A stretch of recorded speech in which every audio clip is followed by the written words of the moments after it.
Hare Krishna, Krishna Krishna Hare Hare, Hare Rama Hare Rama, Rama Rama Hare Hare, Hare Krishna Hare Krishna,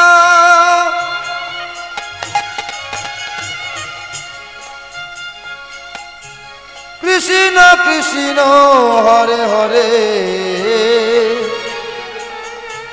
Hare Rama Hare Rama, Rama Rama Hare Hare, Hare Krishna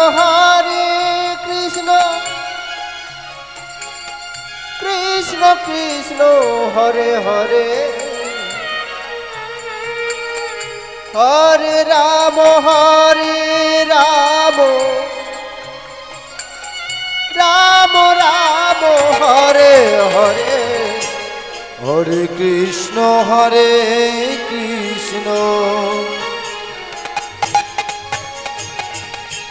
Krishna Krishna Hare Hare, Hare Rama Rama Rama Hare Hare, Hare Krishna Krishna Krishna Hare Hare, Hare Rama Rama Rama Hare Hare, Hare Krishna Krishna Krishna Hare Hare, Hare Rama Rama Rama Hare Hare, Hare Krishna Krishna Krishna Hare Hare, Hare Rama Rama Rama Hare Hare, Krishna Krishna Krishna Hare Hare, Hare Rama Rama Rama Hare Hare, Hare Krishna Krishna Krishna Hare Hare, Hare Rama Rama Rama Hare Hare, Shri Guru Nitai Gaur Sitanath,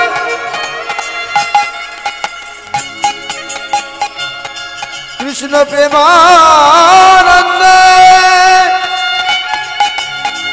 Nitai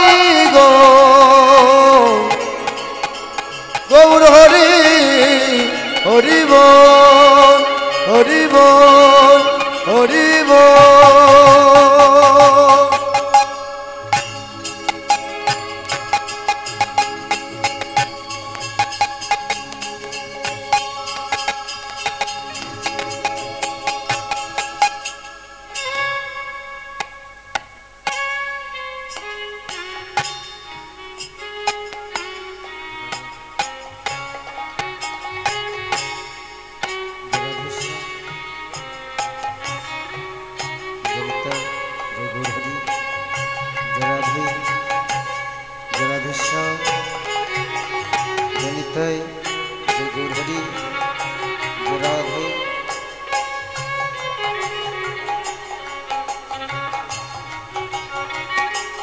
Radhesham, Janitai, Jai Gaur Hari, Jai Radhe.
राधेश्या जनितय जय गौरहरि जय राधे जय राधेश्या जनितय जय गौरहरि जय राधे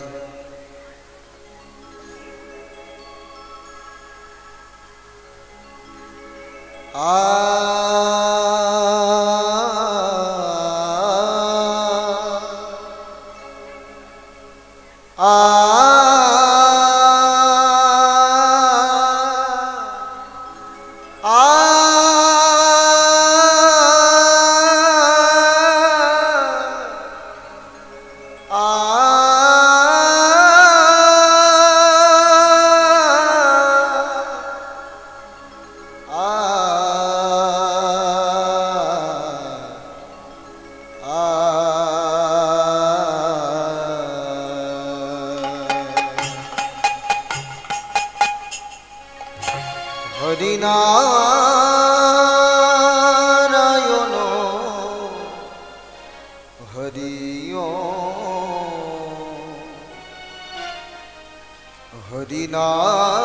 হরিনারায়ণ হরি ও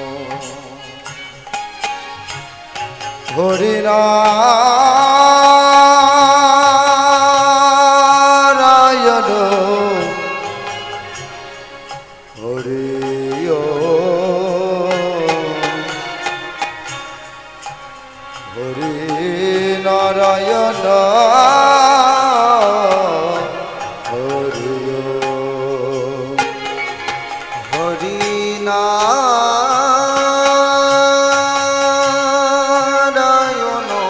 নারায়ণ হরিও হরি নারায়ণ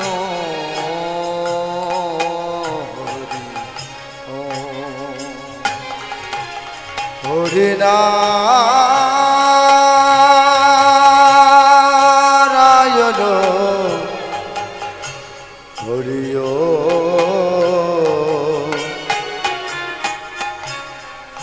হরি নারায়ণ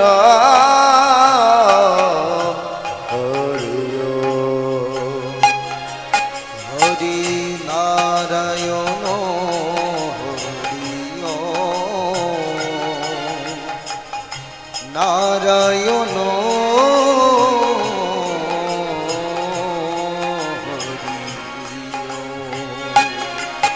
হরি নারায়ণ হরি ও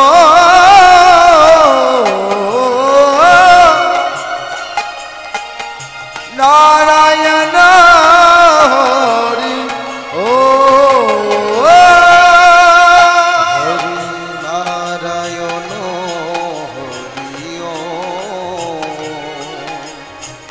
নারায়ণ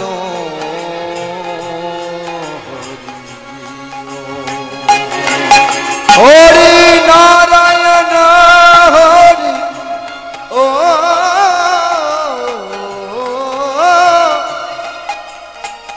নারায়ণ হরি ও হরি নারায়ণ হরি ও নারায়ণ হরি নারায়ণ হরি নারায়ণ হরি হরি নারায়ণ হরি নারায়ণ হরি নারায়ণ হরি নারায়ণ হরি ব্রহ্মা জপে এই নাম শিব জপে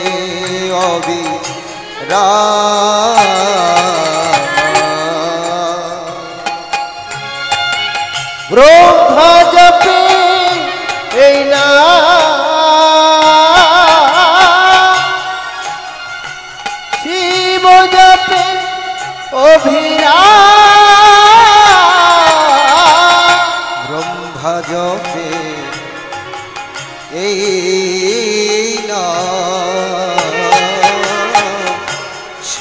জপে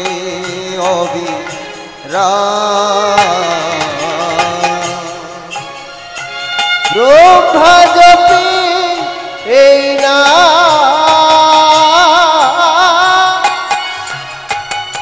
শিব জপে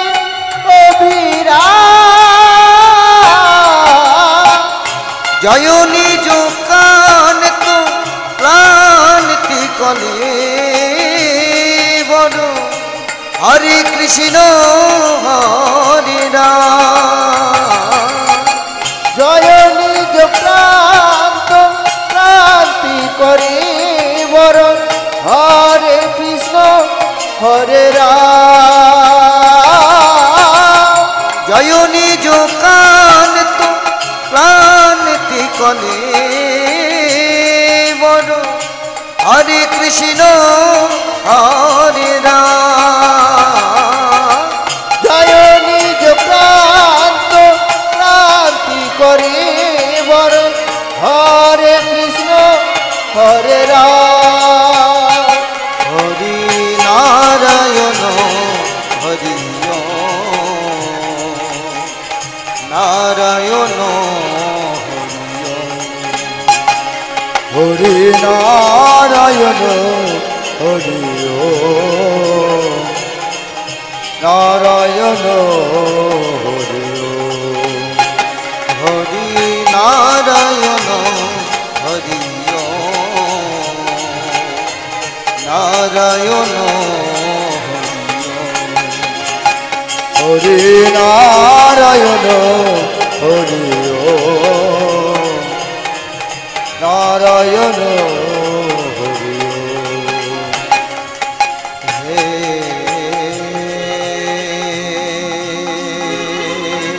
কৃষ্ণ কৃষ্ণ কৃষ্ণ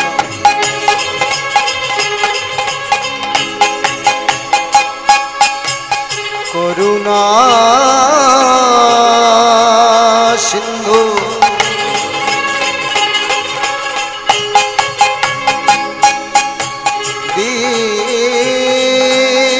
দীনবন্ধু জগৎ পথে গোপেশ গোপিকা কানে তো রাধা কানে তো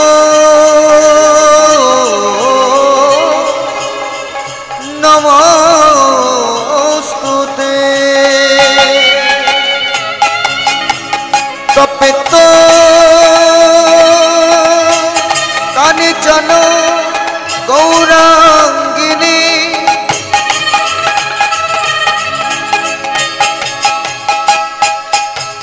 রাধে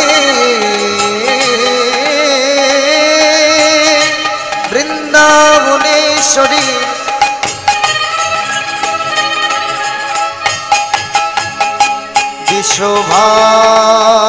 বিশ্বভানুসুতং দেবী তং নমামি হরি প্রিয়ে গুরু ব্রহ্মা গুরু বিষ্ণু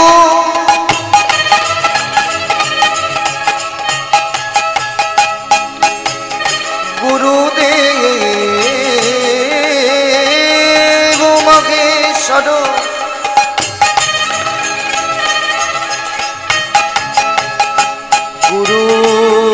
গুরুদেব পরম ব্রহ্ম তস্मै শ্রী গুরবে নমঃ হরে কৃষ্ণ কৃষ্ণ কৃষ্ণ হরে হরে হরে রাম রাম রাম হরে হরে হরে কৃষ্ণ কৃষ্ণ কৃষ্ণ হরে হরে হরে রাম রাম রাম হরে হরে এই বাসরে বৈশে যত আমার কৃষ্ণ ভক্তগণ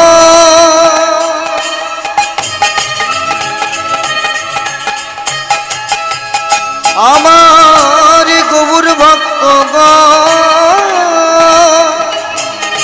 সবাতার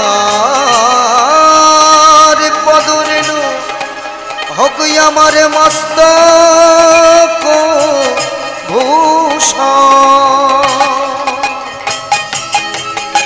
কৃষ্ণ নামে হরিনা আমাদের ভবপাদের করি বদন ভরে সবাই একবার বলুন গৌর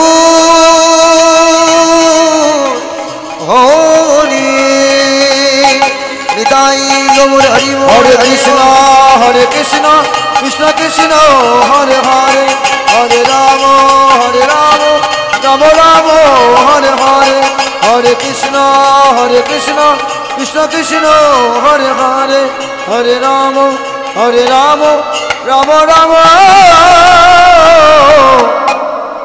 হরে হরে।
নিতাই গৌর হরি বল হরি বল হরি বল।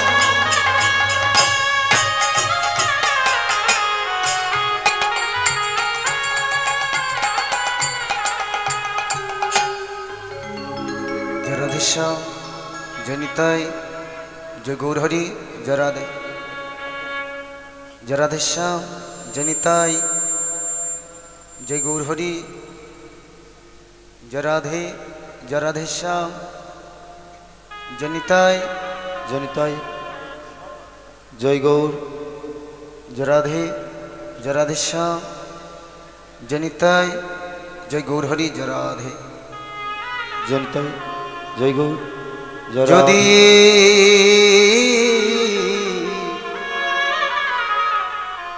আমার গোড়া নাই আসিত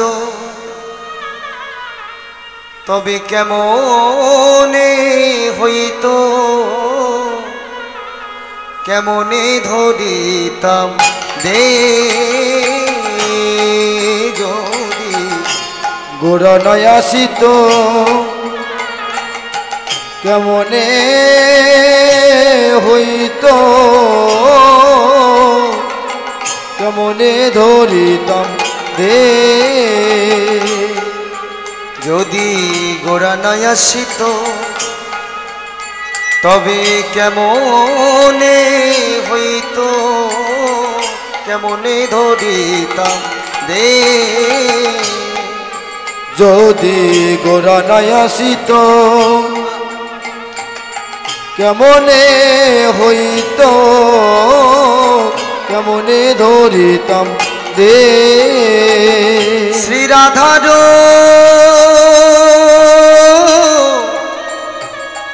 মহিমা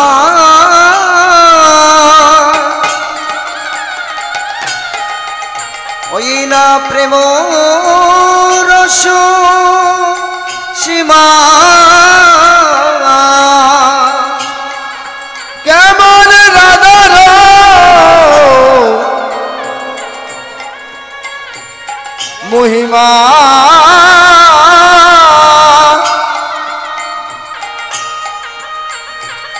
প্রেম রস সীমা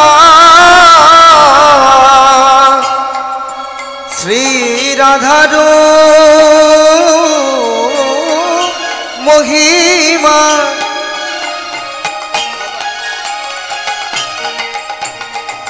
প্রেম রস সীমা এমন রাধার মহিমা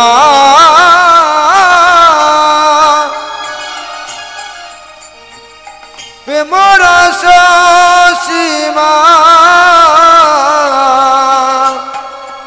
এই জগতে জানা তো কে গো জগতে জানা তো কে কেমন রাধার মহিমা প্রেম রস সীমা রাধার মহিমা প্রেম রস সীমা জগতে জানা তো কে বলো জগতে জানা তো কে কে জানা তো কে জানা তো বলে কে জানা তো কে জানা তো কে জানা তো কে জানা তো কে জানা তো কে জানা তো ভাবের গোরা গোরা নাই আসিত বলে কে জানা তো কে জানা তো গৌর যদি নাই আসিত বলে কে জানা তো কে জানা তো সচিনন্দন গোরা গোরা নাই আসিত বলে কে জানা তো কে জানা তো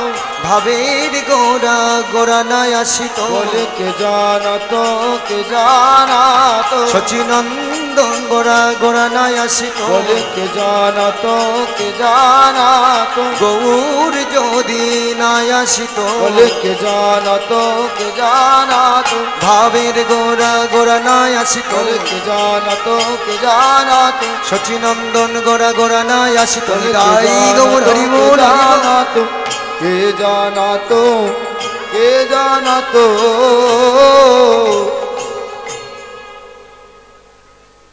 পরম কল্যাণ শ্রী শ্রী গৌরাঙ্গের মতদর্শানুপ্রাণিত গ্রামস্থ বহিরাগত নিকটস্থ দূরগত আহত অনাহত যাহারা কাছে রয়েছেন যাহারা দূরে রয়েছেন সবাই রাতুল চূড়া এবং সেই সঙ্গে জননী সদৃশা যোগমায়া অংশোদ্ভূতা পরমারাধ্যা পরম বৈষ্ণবীবৃন্দ যাহারা ঐকান্তিক ভাবে গৌর গোবিন্দকে ভালোবেসে এই ঐতিহ্যমণ্ডিত হরিসভা প্রাঙ্গণে উপস্থিত হয়েছেন সবাই রাতুল চূড়া এবং যাহাদের ঐকান্তিক প্রচেষ্টায় এই মধুরাদপি মধুর লীলা সংকীর্তন অনুষ্ঠিত হচ্ছে তাহাদের চরণ কীর্তন জগতে সর্বকনিষ্ঠ সাধনহীন ভজনহীন কৃষ্ণ ভক্তিহীন পরমদীন অধম অনন্ত নস্কর এবং তার ক্ষুদ্র সম্প্রদায়ের পক্ষ থেকে কোটি কোটি ধন্যবাদ। এ কৃষ্ণ অনুরাগী সকল ভক্ত বৃন্দে চরণে জানাই আমি কোটি কোটি প্রণাম। আমরা গৌর চরণ ভজলাম কি ভজলাম, আমরা নিতাই চরণ ভজলাম কি ভজলাম, তাতে আমার মহাপ্রভুর কিছু আসে যায় না। কিন্তু যিনি পরম করুণা করে কৃপা করে আমাদের মতো হতভাগ্য কলিজীবের দুর্দশা লক্ষ্য করে তিনি নেমে এসেছিলেন এই আজকের এই দোল পূর্ণিমা তিথিতে, তাই না? 540 বৎসর পূর্বে আমাদের মতো হতভাগাদের উদ্ধার করবার লাগে আমার গৌর সুন্দর এসেছিলেন এই ধরাধামের বুকে। কিন্তু সেই ভগবানকে কেউ আমরা ভগবান রূপে স্বীকার করলাম না, তাকে আমরা দূর করে তাড়িয়ে দিলাম এই বাংলা থেকে। 2400 বছরও শেষে যেই মাঘ মাস তার শুক্লা পক্ষে প্রভু করিলা সন্ন্যাস, চলে গেলেন নদী আছে।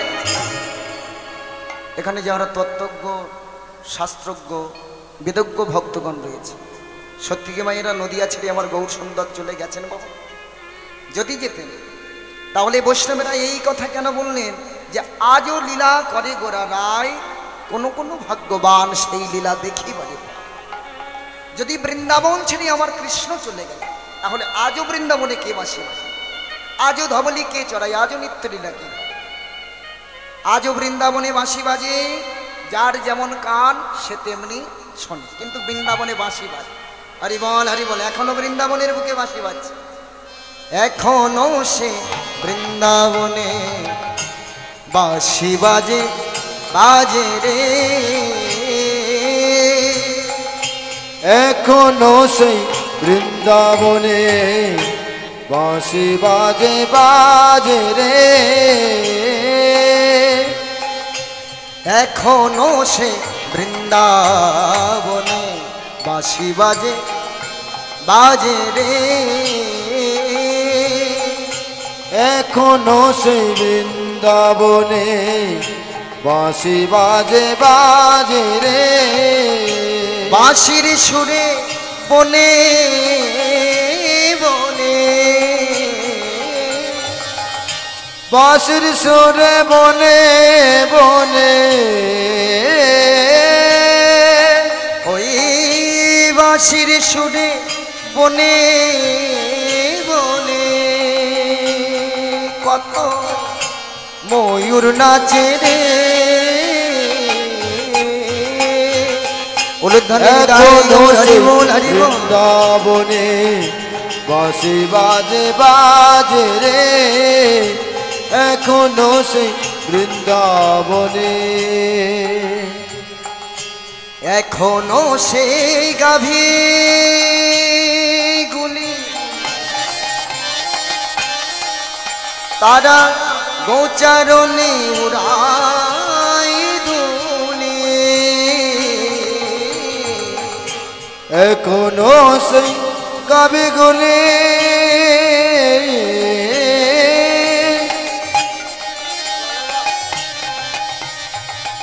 এখনো সেই গাভীগুলি,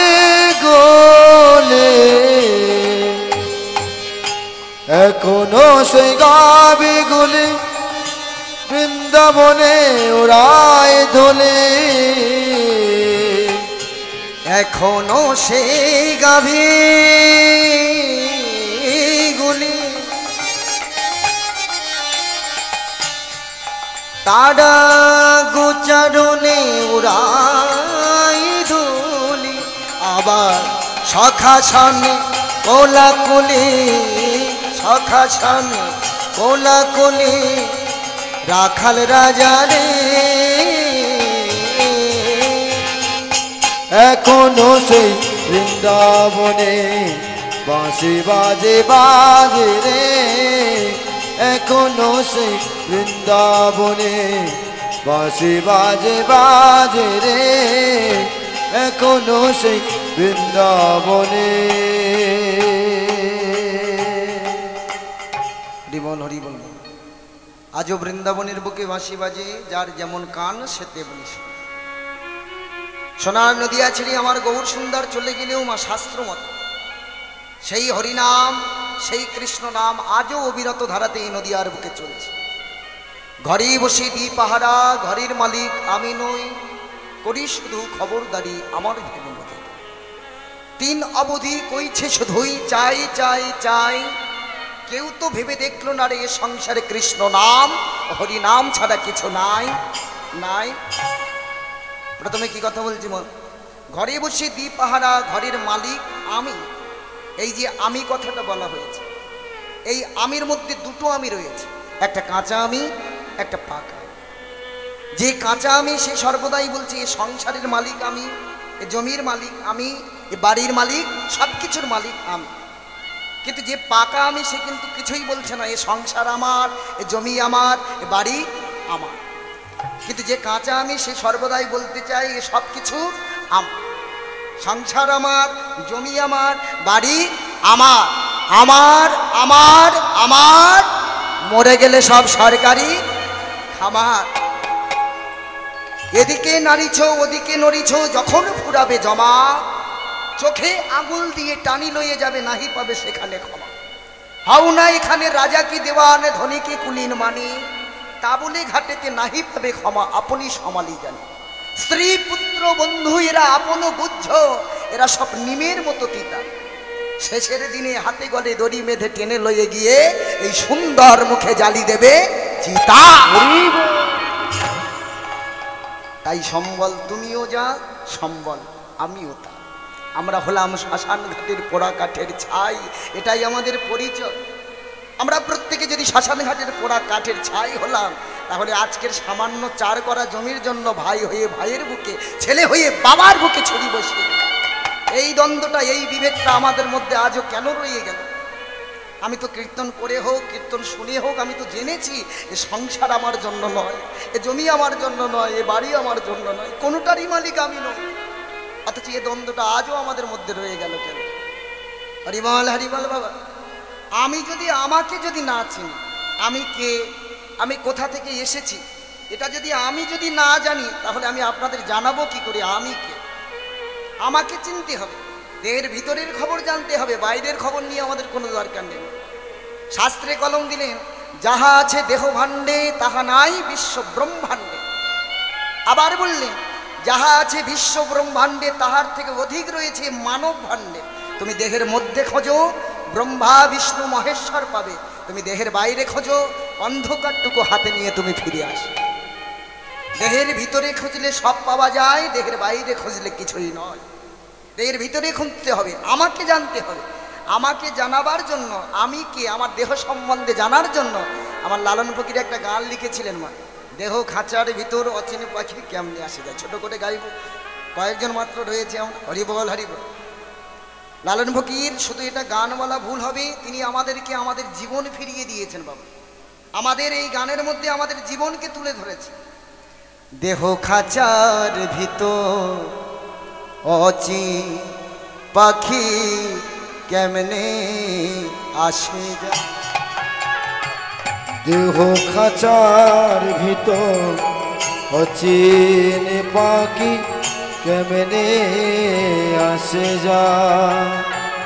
দেহ খাঁচার ভিতর অচেনা পাখি কেমনে আসে যায়।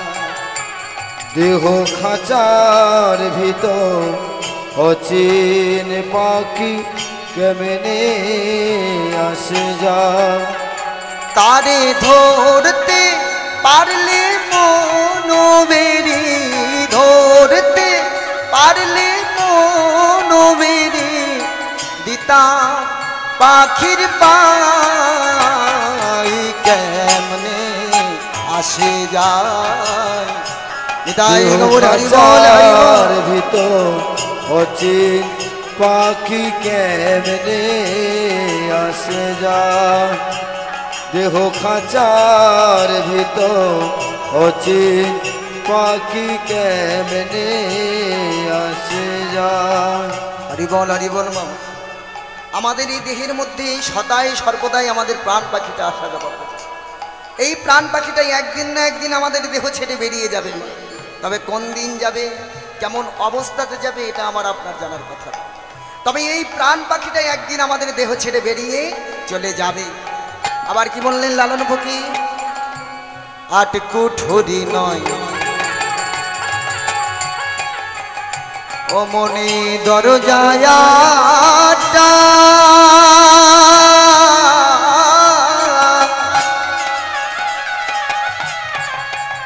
তারে মধ্যে মধ্যে ঝড়কা কাটা। 8 কুঠরি নয় দরজায়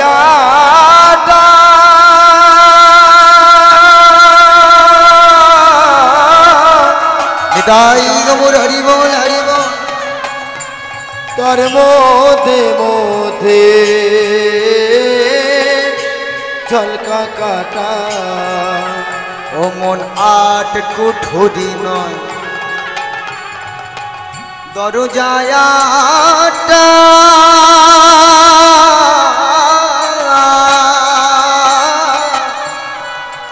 তার মধ্যে মধ্যে ঝড়কা কাটা। আবার তারু করে সদর কোঠা, তারু করে সদর কোঠা, আয়না মহলটাই কেমনে আসে যায়। দেহ খাঁচার ভিতর অচেনা পাখি কেমনে আসে যায়। দেহ খাঁচার ভিতর অচিন পাখি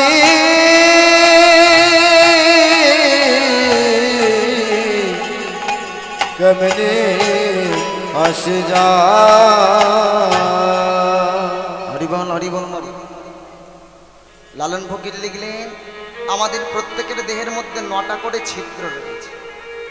এই 9 দ্বারের যে কোনো একটা দ্বার দিয়ে একদিন আমাদের এই প্রাণবায়ুটা বেরিয়ে যাবে। তবে কোন দিন যাবে, কেমন অবস্থাতে যাবে, এটা আমার আপনার জানার কথা না। আমাদের দেহের মধ্যে যদি 9টা করে ছিদ্র থাকে তাহলে নারী আর পুরুষ মিলে 18টা ছিদ্র হওয়ার কথা, তাই তো? 9 দুগুণে 18টা হওয়ার কথা। কিন্তু বৈষ্ণব শাস্ত্রে তা মানলেন না। বৈষ্ণব শাস্ত্রে লিখলেন দেহতত্ত্ব জানবি যদি মন, আগে কর তুই হরির সাধন। আবার বললেন দেহতত্ত্ব জানবি যদি মন, নারী পুরুষের মধ্যে রয়েছে 21 ছিদ্র, তার সন্ধান আগে কর, তারপরেই করবি তুই হরির সাধন। আমাদের 9 দুগুণে 18টা হওয়ার কথা, কিন্তু বৈষ্ণব শাস্ত্রে বললে আমাদের দেহের মধ্যে নারী আর পুরুষ মিলে 21টা ছিদ্র রয়েছে। এই ছিদ্রের সন্ধান জানবার জন্য আমাদের গুরুচরণ আশ্রিত হতে হবে। গুরুর থেকে আমাদের জানতে হবে সেই ছিদ্রের সন্ধান। তার আগে আপনাদেরকে আমি একটা কথা যদি জিজ্ঞাসা করি, না আমরা যে দেশটার মধ্যে বাস করছি আমাদের দেশটার নাম কি? একটু কথা বলুন। ভারতবর্ষ। তাহলে আমরা ভারতবাসী, এটা আমাদের প্রত্যেকের গর্বে, আমরা ভারতবাসী হতে পেরেছি। তো হরিবল হরিবল মা, আমি যদি আবার আপনাদেরকে বলি মায়েরা, এই ভারতবর্ষের মধ্যে আর একটা করে দেশ আমাদের রয়েছে, মানা যাবে? না গো, মানা যাবে না। কারণ ভারতবর্ষের মধ্যে আবার দেশ কি করে হবে বাবা? এই ভারতবর্ষের মধ্যে আর একটা করে দেশ আমাদের রয়েছে, তবে সেটা ভিতরে রয়েছে, বাইরে নয়। সেটা দেহের ভিতরে রয়েছে, সেটা বাইরের দেশের কথা নয়। সেই দেশের সন্ধান জানবার জন্য কীর্তন করা, সেই দেশটার সন্ধান জানবার জন্য কীর্তন শোনা, সেই দেশের সন্ধান জানবার জন্য লাখো লাখো কীর্তনিয়াকে হরিবাসরে দাঁড় করিয়ে আপনাদের এই রাত জেগে বসে থাকে। সেই দেশের সন্ধান আমি আপনাদের দেব বাবা। হরিবল হরিবল। যেমন আমরা অঙ্ক করতে গেলে একটা থিওরি মারফত আমাদের চলতে, একটা সূত্র ধরে আমাদের যেতে হয়। এর বাইরে আমরা যেমন যেতে পারি না, ঠিক তেমন এই দেহকে সাধন মদন করতে গেলে ঠিক তেমন আমাদের একটা সূত্র রয়েছে, নির্দিষ্ট সূত্র। এর বাইরেও আমরা কেউ যেতে পারি। হরিবল হরিবল। আগেকার দিনে বৈদিক ঋষিরা মুনিরা বৈষ্ণবেরা যে পদ্ধতিতে দেহকে সাধন ভজন করেছিল, সেই পদ্ধতিটা আমি একটু বলতে চাই। কেমন? সারাদিন আমরা নানান কর্মে ব্যস্ত থাকি, সাংসারিক জীব আমরা, সারাদিন কর্মব্যস্ত মানুষ, তাই সারাদিনে দেহ সাধনা সম্ভব না। সন্ধ্যার সময় একটু গিয়ে ঠাকুর ঘরে বসবো, তাও আবার নাতি নাতনির জ্বালা, যারা দাদু দিদা হয়েছেন বসতে পারছে, তাহলে সন্ধ্যার সময় ঠাকুর ঘরে বসেও হচ্ছে না। তাহলে একমাত্র উপায় কখন? যখন আমরা বিছানাতে ঘুমাতে যাব ঠিক তার আগের মুহূর্তে আমরা একটা কাজ করব প্রত্যেকে। কি কাজ? এই ডান পায়ের গড়ালি টেনে বাম দিকের তলপেটে, আবার এই বাম পায়ের গড়ালি টেনে ডান দিকের তলপেটে। এর একটা নাম রয়েছে, নামটার সঙ্গে আমরা প্রত্যেকে পরিচিত হব। এর নাম হলো পদ্মাসন। পদ্মাসন করলে কি হয় না, পদ্মাসন করলে মনের মধ্যে কনসেন্ট্রেশন তৈরি হয়। কনসেন্ট্রেশন মানে কি? কনসেন্ট্রেশন মানে হলো একাগ্রতা। শাস্ত্রে কলম দিলে concentration is best of policy in the world. এই বিশ্ব ব্রহ্মাণ্ডের বুকে এই একাগ্রতাই হলো শ্রেষ্ঠ পথ, এর বাইরে আর কোনো পথ আমাদের নেই। আগেকার দিনের বৈদিক ঋষিরা মুনিরা বৈষ্ণবেরা। আচ্ছা বলুন তো মায়েরা, বৈষ্ণব কাদেরকে বলবো? যারা আমরা ললাটে তিলক ধারণ করেছি, যারা কণ্ঠে তুলসী মালা ধারণ করেছি, যারা আমরা মাথায় চৈতন্য রেখেছি, নামের ঝোলা হাতে নিয়েছি, প্রতিনিয়ত আমরা নিরামিষ আহার করি, তারাই আমরা বৈষ্ণব। আর যারা আমরা নামের মালা হাতে নিইনি, ললাটে তিলক ধারণ করিনি, কণ্ঠে তুলসী মালা ধারণ করিনি, তারা আমরা অবৈষ্ণব, তাই না বলো? এই বৈষ্ণব অবৈষ্ণব নিয়ে হরিবল হরিবল। মেন রাস্তার গাড়িগুলোকে একটু সাইড করে নিয়ে, লোক যাতায়াতের খুবই অসুবিধা। আচ্ছা, গাড়ি ঘোরানো যাচ্ছে না, একটু সাইড করে নিন সব। হরিবল হরিবল, নিতাই গৌর হরিবল হরিবল হরিবল। তাহলে যারা আমরা নিরামিষ আহার করি তারা আমরা বৈষ্ণব, প্রতিনিয়ত ভগবানের গুণগান করি তারাই আমরা বৈষ্ণব। আর যারা ভগবানের গুণগান করি না, মন্দিরে যায় না, তারা আমরা অবৈষ্ণব। এই দ্বন্দ্বটা আমাদের মধ্যে কিন্তু আজকের থেকে নয় বাবা, সৃষ্টি থেকে আমাদের মধ্যে চলে আসে। কিন্তু আমি আপনাদের প্রমাণ করে দিতে পারি বিশ্বের বুকে শুধু মানুষ কেন, কীট পতঙ্গ লতা গুল্ম যত কিছু আমাদের মধ্যে রয়েছে এই বিশ্ব চরাচরে, আমরা কেউই অবৈষ্ণব নয়। আমরা এক একজন প্রত্যেকেই বৈষ্ণব, প্রত্যেকেই আমরা বৈষ্ণব, কেউ আমরা অবৈষ্ণব নয় পৃথিবীর। কি করে পাবো? দেখবেন মায়েরা, যখন আমাদের বিয়ে হয়, বিয়ের সময় পুরোহিত মশাই আমাদেরকে একটা কথা জিজ্ঞাসা করে, এই যে বাবা তোমার গোত্রের নাম কি? গোত্র ধরে টানাটানি করে। এই যে মা তোমার গোত্রের নাম কি? আমার কাশ্যপ গোত্র। এখানে কাশ্যপ আছে মা? আরে বাবা, তাহলে এই কাশ্যপ গোত্রটা আমাদের কেন হলো না? কশ্যপ মুনির বংশ পরম্পরায় আমরা যারা এসেছি, কশ্যপ মুনির রক্ত থেকে বংশ পরম্পরায় যারা এসেছি, আমাদের গোত্র হলো কাশ্যপ গোত্র। ভরদ্বাজ মুনি থেকে বংশ পরম্পরায় যারা আমরা এসেছি, আমাদের গোত্র হলো ভরদ্বাজ গোত্র। শাণ্ডিল্য মুনি থেকে যারা আমরা এসেছি, আমাদের গোত্র হলো শাণ্ডিল্য গোত্র। আর একটা সোজা ভাষায় একটা মুনির নাম আমরা করে নিয়েছি মধুগুল্য। মধুগুল্য বলে কোনো মুনি ছিল না, ওনার নাম ছিল মৌদগল্য। সেই মৌদগল্য থেকে যারা আমরা এসেছি বংশ পরম্পরায়, আমাদের গোত্র হলো মৌদগল্য গোত্র। তাহলে আমার দেহে, আপনাদের দেহে, প্রত্যেকের দেহে আমাদের ওই বৈষ্ণবের রক্ত, ওই মুনির রক্ত বইছে। তাহলে আমার দেহে, আপনার দেহে যদি সেই মুনির রক্ত বয়, তাহলে আমরা কি করে অবৈষ্ণব হলাম? আমরা প্রত্যেকেই এক একজন বৈষ্ণব। তবে হ্যাঁ, কি বাবা, যে বৈষ্ণবের যে আচরণ, ওই মুনির যে কর্ম, সেগুলো আমরা পালন করি না বলে দিন দিন আমাদের থেকে বৈষ্ণবতা হারিয়ে যাচ্ছে, এটা সত্যি। কিন্তু আমরা কেউই অবৈষ্ণব নয়, আমরা প্রত্যেকেই এক একজন বৈষ্ণব। আচ্ছা, আমার যদি জন্ম আমার বাবার থেকে হয়, ওই মুনিরা তো নিশ্চয়ই একলা একলা তারা জন্মগ্রহণ করেন, তাদেরও বাবা ছিল। এই মুনিদেরকে যদি জিজ্ঞাসা করা হয়, আচ্ছা বলো তো তোমাদের বাবার নাম কি, তারা কিন্তু এক বাক্যে স্বীকার করে নেবেন, আমাদের বাবা হলেন সৃষ্টিকর্তা ব্রহ্মা, আমরা ব্রহ্মা থেকে এসেছি। তাহলে ছিলাম সাধারণ মানুষ, সাধারণ আমরা দ্বন্দ্ব শুরু করেছিলাম বৈষ্ণব অবৈষ্ণব নিয়ে, আমরা পৌঁছে গেলাম মুনি, মুনি থেকে আমরা পৌঁছে গেলাম সৃষ্টিকর্তা ব্রহ্মা পর্যন্ত। সেই ব্রহ্মার আসন নেবার ক্ষমতা কিন্তু আমাদের প্রত্যেকের মধ্যে রয়েছে। কিন্তু ব্রহ্মার যে কর্ম, সেই কর্মগুলো আমরা পালন করি না বলে, সেই ব্রহ্ম জ্ঞান আমাদের মধ্যে থাকা সত্ত্বেও তা আমরা পালন করি না বলে দিন দিন আমরা বৈষ্ণবতা হারিয়ে ফেলছি। কিন্তু আমরা অবৈষ্ণব। এই ব্রহ্মাকে যদি প্রশ্ন করা হয়, আচ্ছা বলো তো ব্রহ্মা তোমার বাবার নাম কি, ব্রহ্মা কিন্তু এক বাক্যে স্বীকার করে নেবেন বাবা। বিষ্ণু পুরাণে বলছে, ভগবান বিষ্ণুর নাভি কমল থেকে ব্রহ্মার উৎপত্তি বা সৃষ্টি। তাহলে ভগবান বিষ্ণু হলেন ব্রহ্মার বাবা, এটা বিষ্ণু পুরাণ মানছে। কিন্তু সৃষ্টিতত্ত্বে বা সৃষ্টি পুরাণে কিন্তু তা মানলেন না। বিষ্ণুর সন্তান ব্রহ্মা, এটা সৃষ্টি পুরাণে মানলেন না।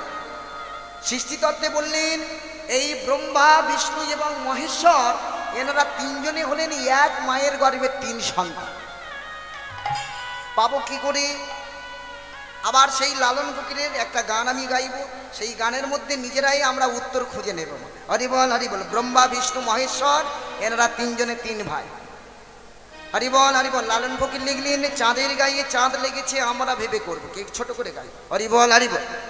চাঁদের গায়ে চাঁদ লেগেছে আমরা ভেবে করব কি, চাঁদের গায়ে চাঁদ লেগেছে আমরা ভেবে করব কি, চাঁদের গায়ে চাঁদ লেগেছে আমরা ভেবে করব কি, চাঁদের গায়ে চাঁদ লেগেছে। ওই ঝিয়ের পেটে মায়ের জন্ম, ঝিয়ের পেটে মায়ের জন্ম, ওই ঝিয়ের পেটে মায়ের জন্ম, তোমরা তারে বলবে কি, চাঁদের গায়ে চাঁদ লেগেছে আমরা ভেবে করব কি, চাঁদের গায়ে চাঁদ লেগেছে।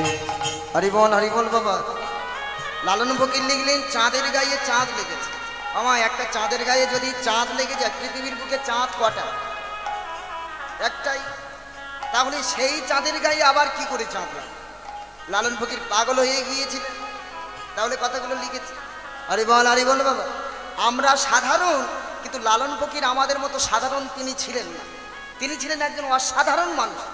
তাহলে কোন চাঁদের গায়ে কোন চাঁদ লাগবার কথা বললেন না? যেদিন আমার গৌর সুন্দর রূপী চাঁদ এ ধরাধামের বুকে এসেছে। আচ্ছা বলুন তো মায়েরা, আমার গৌর সুন্দরের জন্মস্থান কোথায়? একটু কথা বলুন। গৌর সুন্দর জন্মগ্রহণ করেছিলেন কোথায় আমার? হরিবল হরিবল, নদিয়ার বুকে, তাই তো? আপনারা মায়াপুরে নদিয়ার বুকে যদি যান দেখবেন নদিয়ার বুকে যা যা রয়েছে মায়াপুরেও সেই একই জিনিস রয়েছে, তাই না বাবা? মায়াপুরে যা রয়েছে নদিয়ার বুকেও তাই রয়েছে। হরিবল হরিবল মা, একটা মানুষ তো দু জায়গায় জন্মগ্রহণ করতে পারে না বাবা। মহাপ্রভু একলা মানুষ দু জায়গায় কি করে জন্মগ্রহণ করবে? মায়াপুরবাসী যারা তারা দাবি করছে আমাদের গৌরের জন্ম মায়াপুরে, আবার নদিয়াবাসী যারা তারা দাবি করছে আমাদের গৌরের জন্ম এই সোনার নদিয়া। কিন্তু আমরা শাস্ত্র পড়ে বা গ্রন্থ পড়ে জানলাম আমার গৌরের জন্ম এই সোনার নদিয়ার বুকে। যেদিন গৌর সুন্দর রূপী চাঁদ এ ধরাধামের বুকে এসেছিলেন সেদিন আকাশে ছিল পূর্ণিমার চাঁদ। ওই পূর্ণিমার চাঁদের আলো এসে আমার গৌর সুন্দর রূপী চাঁদের গায়ে পড়েছে। তাই লালন ফকির লিখলেন চাঁদের গায়ে চাঁদ লেগেছে আমরা ভেবে করবো। এটা বাইরের কথা, একটু ভিতরের কথা বলা যাবে না? দেহের ভিতরের কথা। হরিবল হরিবল। পিতৃরাজ শুক্রানুরূপ চাঁদের সঙ্গে ডিম্বানুরূপ চাঁদের মিলনে আমাদের প্রত্যেকের জন্ম বা প্রত্যেকের সৃষ্টি। সেই শুক্রানুরূপ চাঁদের গায়ে যদি ডিম্বানুরূপ চাঁদ মিশে যায় তাহলে আমাদের কারোর কিছু করার ক্ষমতা আছে বাবু? কারোর কিছু করার ক্ষমতা নেই। আবার বললেন ঝিয়ের পেটে মায়ের জন্ম তোমরা তাদের বলবে কি? সেই সৃষ্টি থেকে আমরা একই রকমভাবেই দেখে আসছি মায়ের পেটে থেকে মেয়ের জন্ম, কিন্তু লালন ফকির লিখলেন মেয়ের পেটে থেকে মায়ের জন্ম। এটা কেমন কথা বল? হরিবল হরিবল। মেয়ের পেটে থেকে মায়ের জন্ম হতে পারে? হরিবল হরিবল। বিষ্ণু পুরাণে বলছে ভগবান বিষ্ণু তার অংশ থেকে সৃষ্টি করলেন মা লক্ষ্মীকে, মা লক্ষ্মীকে। আবার সেই মা লক্ষ্মী তার অংশ থেকে সৃষ্টি করলেন এই মেদিনী মানে মাটিকে, যার উপরে আমরা বসে রয়েছি। তাহলে মা হলেন মা লক্ষ্মী আর মেয়ে হলেন এই মেদিনী মানে মাটি। আবার সেই মা লক্ষ্মী ত্রেতা যুগে তিনি হলেন মা সীতা। আবার সীতার জন্মটা কি করে হলো বাবা? এই মেদিনীর বুক ছিঁড়ে না, মাটির বুক ছিঁড়ে। হরিবল। তাহলে ঝিয়ের পেটে থেকে মায়ের জন্ম হচ্ছে, এটা বাইরের কথা। ভিতরের কথা কেমন? একটা কুমারী মেয়েকে মানে যে মেয়েটার বিয়ে হয়নি সেই মেয়েটাকে কোনোদিন আমরা মা বলতে পারবো? মা বলা যাবে? আমরা বাবা মায়েরা আদর করে ডাকতে পারি, গুরুজনেরা আদর করে ডাকতে পারি মা এদিকে, কিন্তু সে প্রকৃতপক্ষে তো মা হয়ে ওঠেনি। সে কারোর ভগিনী নয়তো বা কারোর কন্যা, এটাই পরিচয়। আবার যখন বিয়ে হয়ে যায় বিয়ের পরে তার পরিচয় হয়ে যায় সে কারোর স্ত্রী নয়তো বা কারোর পুত্রবধূ, কিন্তু কোনোদিন মা হলো না। কখন মা হলো? 1 মাস 2 মাস 1 বছর 2 বছর কেটে যাওয়ার পরে যেদিন আমি আমার মায়ের গর্ভে এলাম তখনও কিন্তু আমার মা মা হয়ে ওঠেনি বাবা। যখন আমি আমার মায়ের গর্ভে এলাম, গর্ভের মধ্যে 1 মাস 2 মাস 3 মাস 4 মাস করে আমি বড় হতে লাগলাম গর্ভের মধ্যে। যখন বাইরের মানুষ জানতে পারলো, যখন লোক জানাজানি হলো, সবাই আমার মায়ের দিকে আঙুল তুলে বলতে লাগলো ও মা হতে চলেছে। তার আগে কিন্তু কেউ আমার মাকে মা বলেন। তাহলে আমারই কারণে তো আমার মায়ের মা ডাক শোনাবো, আমার কারণে মায়ের মা ডাক শোনা। তাহলে ঝিয়ের পেটে থেকে মায়ের জন্ম হচ্ছে। হরিবল হরিবল। আবার লিখলেন 6 মাসের এক কন্যা ছিল, 9 মাসে গিয়ে গর্ভ হল। 6 মাসের এক কন্যা ছিল,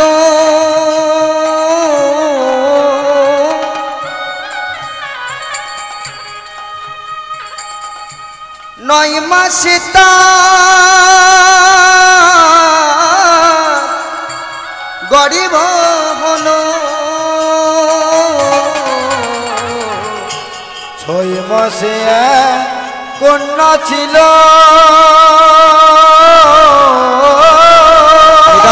গৌর হরিবল হরিবল। 9 মাসে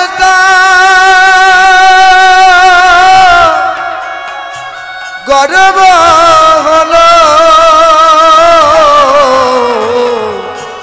6 মাসের এক কন্যা ছিল,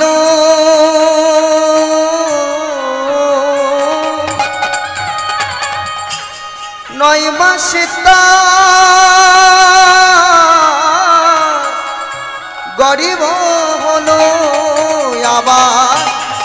11 মাসে 3টি সন্তান, 11 মাসে 3টি সন্তান, কোনটা করবে ফকিরি? চাঁদের গায়ে চাঁদ লেগেছে, আমরা ভেবে করব কি? চাঁদের গায়ে চাঁদ লেগেছে, আমরা ভেবে করব কি? চাঁদের গায়ে চাঁদ লেগেছে।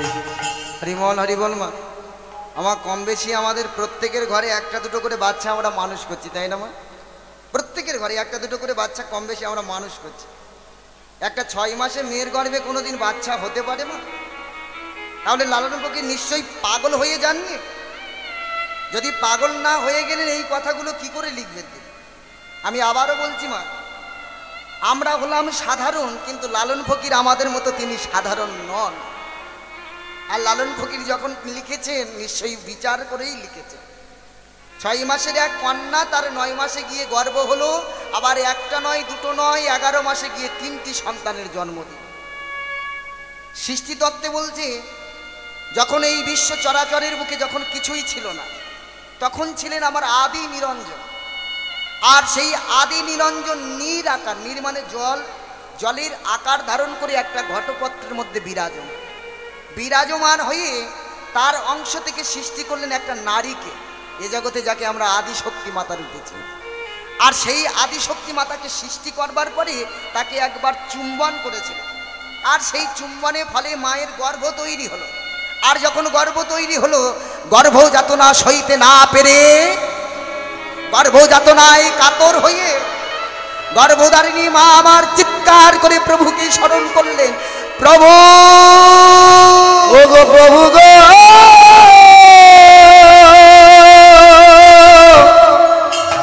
প্রভু গো, প্রভু গো, প্রভু গো, প্রভু এই গর্ভযাতনা আর সইতে পারছি না প্রভু, এই গর্ভযাতনা থেকে তুমি আমাকে মুক্তি দাও, এই যন্ত্রণা থেকে তুমি আমাকে মুক্তি দাও প্রভু। প্রভুর থেকে কোনো উত্তর না পেয়ে আদিশক্তি মাতা তার নিজের 2 হাতের নখাঘাতের দ্বারা এই ব্রহ্মতালুটাকে চিরে দিল। আর এই ব্রহ্মতালু থেকে একটি সন্তানের জন্ম হলো, যাকে এ জগতে আমরা সৃষ্টিকর্তা ব্রহ্মা রূপেছি। ব্রহ্মার জন্মের পরে মা বুঝতে পারলেন তার গর্ভে আবারও একটি সন্তান রয়ে গিয়েছে, আবার পুনরায় প্রভুকে স্মরণ করলেন। কিন্তু প্রভুর থেকে কোনো উত্তর না পেরে তার 2 হাতের নখাঘাতের দ্বারা এই নাভি কমলটাকে চিরে দিল। আর এই নাভি কমল থেকে একটি সন্তানের জন্ম দিলেন, যাকে এ জগতে আমরা ভগবান বিষ্ণু রূপেছি। ভগবান বিষ্ণুর জন্মের পরে মা বুঝতে পারলেন তার গর্ভে আবারও একটি সন্তান রয়ে গিয়েছে। গর্ভযাতনা সইতে না পেরে পুনরায় প্রভুকে স্মরণ করলেন, চিৎকার করে বলে উঠলেন, প্রভু প্রভু গো, নিতাই গৌর হরি বল।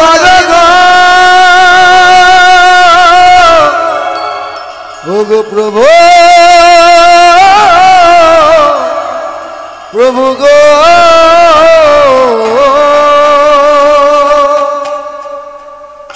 ভক্তাধীন ভগবান ভক্তের 2 জিনিস বহন করতে পারেন না। এক হলো ভক্তের অহংকার, এক ভক্তের চোখের জল। চোখের জলে বুক ভাসিয়ে যখন আদি শক্তি মাতা প্রভুকে স্মরণ করেছেন, প্রভু আর স্থির থাকতে পারলেন না, তার নিজের 2 হাতের নখাঘাতের দ্বারা মায়ের জনিদারটাকে চিরে দিল। সেখান থেকে একটি সন্তানের জন্ম হলো, যাকে এ জগতে আমরা বাবা ভোলানাথ রূপেছি। 3টি সন্তানের জন্ম হয়ে গেল মা, ব্রহ্মা বিষ্ণু এবং মহেশ্বর। লালন ফকির বললেন এর মধ্যে একটা ছেলে করবে ফকিরিগিরি। কোন ছেলেটা গো বাবা? হরিবল হরিবল। মেজ ছেলেটা মানে ভগবান বিষ্ণু করবেন ফকিরি। আবার কি বললেন, ঘর আছে তার দুয়ার নাই, লোক আছে তার বাক্য নাই। এমন একটা ঘর রয়েছে যে ঘরে আসা যাওয়া করবার কোনো পথ নেই, দরজা জানালা নেই। ঘর আছে তার দুয়ার নাই, লোক আছে তার বাক্য নাই গো, লোক আছে তার বাক্য নাই গো। ঘর আছে তার দুয়াদ নাই, লোক আছে তা বাকো নাই গো, লোক আছে তা বাকো নাই গো। ঘর আছে তার দুয়ার না, লোক আছে তার বাকো নাই গো, লোক আছে তার বাকো নাই গো। আবার কে তাহারে আহার যোগায়, কে তাহারে আহার যোগায়, কে দেয় সন্ধ্যা বাতি। চাঁদের গায়ে চাঁদ লেগেছে, আমরা ভেবে করব কি, চাঁদের গায়ে চাঁদ লেগেছে, আমরা ভেবে করব কি, চাঁদের গায়ে চাঁদ লেগেছে। হরি বল মা। এমন একটা ঘর রয়েছে বাবা, যে ঘরের মধ্যে কেউ বসবাস করছে, অথচ সে ঘরে আসা যাওয়া করবার মতো কোনো দরজা জানালা নেই। এটা কেমন ঘর? এই ঘর দেখেছেন আপনারা? হরি বল। এই বিশ্ব ব্রহ্মাণ্ডের বুকে এমন ঘর আছে নাকি মা? হরি বল। দেখবেন আমরা ডিম দেখেছি, ডিমকে লক্ষ্য করেছি। আচ্ছা, ডিমের মধ্যে কোনো দরজা জানালা থাকে মা? কোনো দরজা জানালা থাকে না। অথচ সেই ডিমের মধ্যে যদি একটা বাচ্চা থাকে, আমরা বাইরে থেকে কিন্তু কেউ বুঝতে পারি না যে ডিমের মধ্যে বাচ্চা রয়েছে। অথচ সেই ডিমের মধ্যে সেই বাচ্চাটা তো দিব্যি বেঁচে থাকে। যেদিন আমি আমার মায়ের গর্ভে এসেছিলাম, এই মায়ের গর্ভে সেদিন কোনো দরজা জানালা ছিল মা? সেদিন এই মায়ের গর্ভে কোনো দরজা জানালা ছিল না। অথচ এই মায়ের গর্ভে তো আমি দিব্যি বেঁচেছিলাম। আমার আহারের ব্যবস্থা আমার অনাদিরাদি গোবিন্দ তিনি করে দিয়েছেন। হরি বল। আবার লালন ফকির কি লিখছেন? অনেক ভাবনা চিন্তা করে তিনি লিখছেন। লালন ফকির ভেবে বলে,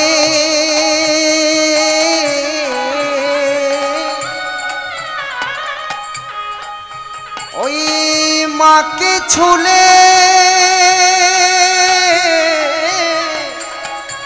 ছেলে মরে। লালন ফকির ভেবে বলে,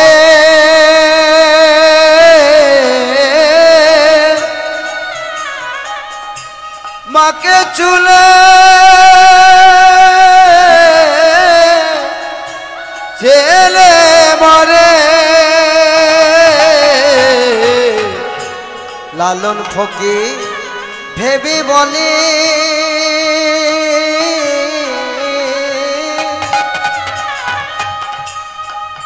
ওই মাকে ছুলে ছেলে মরে। আবার এই কয় কথার অর্থ নইলে, এই কয় কথার অর্থ নইলে তার হবে না ফকিরি।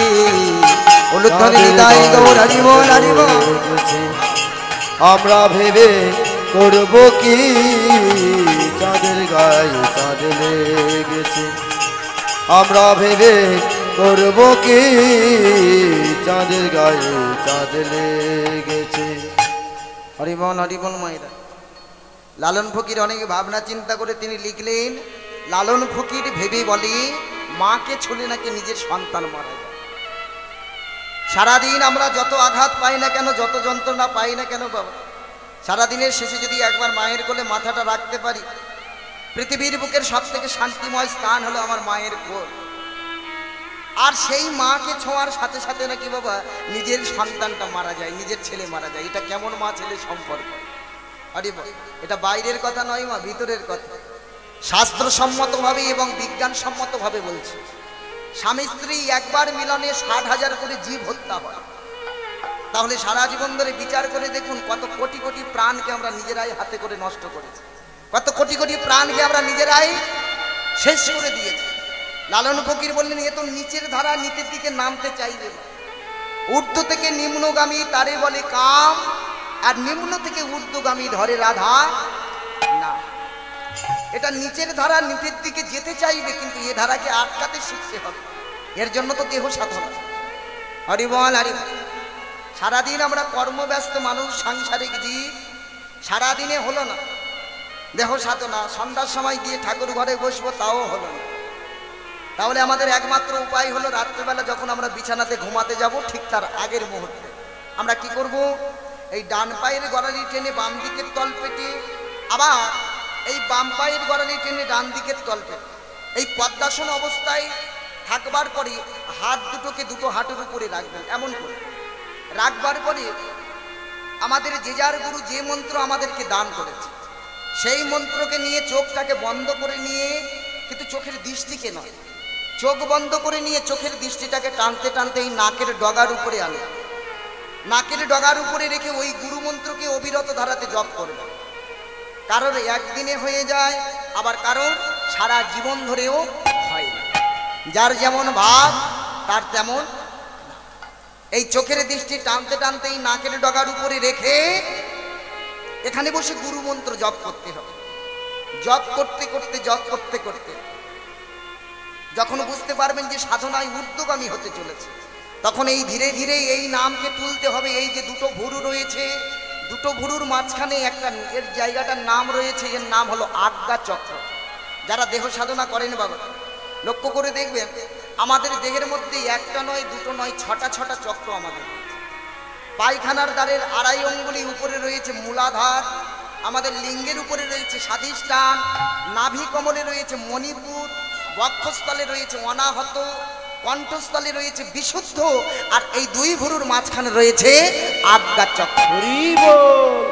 এই আজ্ঞা চক্রের উপরে বসে ওই কৃষ্ণ মন্ত্রকে জপ করতে হবে, ওই গুরু মন্ত্রকে জপ করতে হবে। দেখবেন মায়েরা শাস্ত্রে এক জায়গায় কলম দিয়েছেন, একবার শাস্ত্রে কলম দিয়েছেন, একবার কৃষ্ণ নামে জীবের যত পাপে হরে, যত পাপ হরে, পাপীর সাধ্য নাই তত পাপ করে, যত পাপ তত পাপ করে। শাস্ত্রে কলম দিলেন, একবার কৃষ্ণ বললে নাকি জীবের সকল পাপ করে চলে যায়। তাহলে আমি নাম করব পাপ করব, পাপ করব নাম করব, ধুয়ে তো যাবে বাবা? পাপ করব নাম করব, ধুয়ে যাবে না?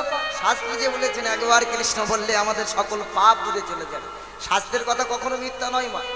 একবার কৃষ্ণ বললে পাপ দূর হয়ে যাবে, তবে কেমন ভাবে করলে হবে আর কেমন নাম করলে হবে এটা জানার কথা। হরিমল হরিমল। একবার কৃষ্ণ বললে আমাদের জীবনের সকল পাপ দূরে চলে যায়। তাহলে আমি নাম করব পাপ করব, ধুয়ে যাবে না, এমন করে কখনো পাপ ধোয়ানো যায় না। দেখবেন না আমরা বাঙালিরা অতি চালাক, আমরা অতি চালাক মানুষ। আমরা কি করি, সারা বছরের পাপগুলোকে আমরা জমিয়ে জমিয়ে রাখি, আর বছরের শেষে একবার করে সিদ্ধান্ত নিই ওই গঙ্গাসাগরে ডুব দিয়ে আমাদের দেহের যত পাপ রয়েছে সব পাপকে দূর করে দেয়।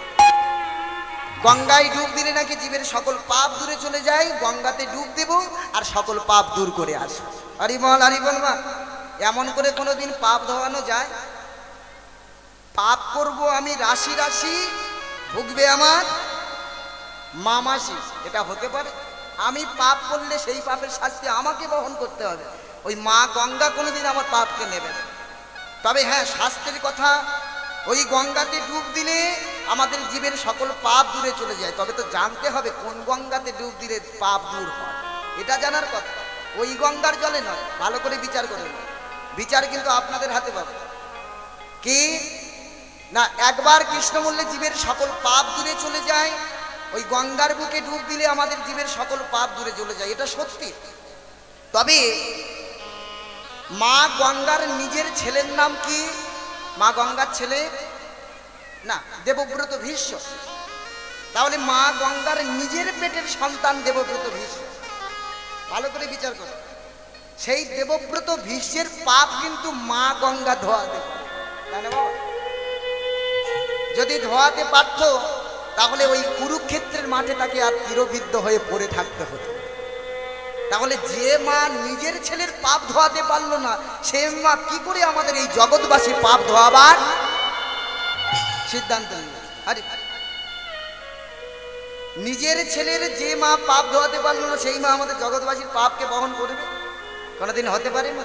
হরি বল হরি বল। তবে হ্যাঁ, শাস্ত্রের কথা মিথ্যা নয়, একবার কৃষ্ণ বললে আমাদের জীবের সকল পাপ দূরে চলে যায়। তবে কোথায়?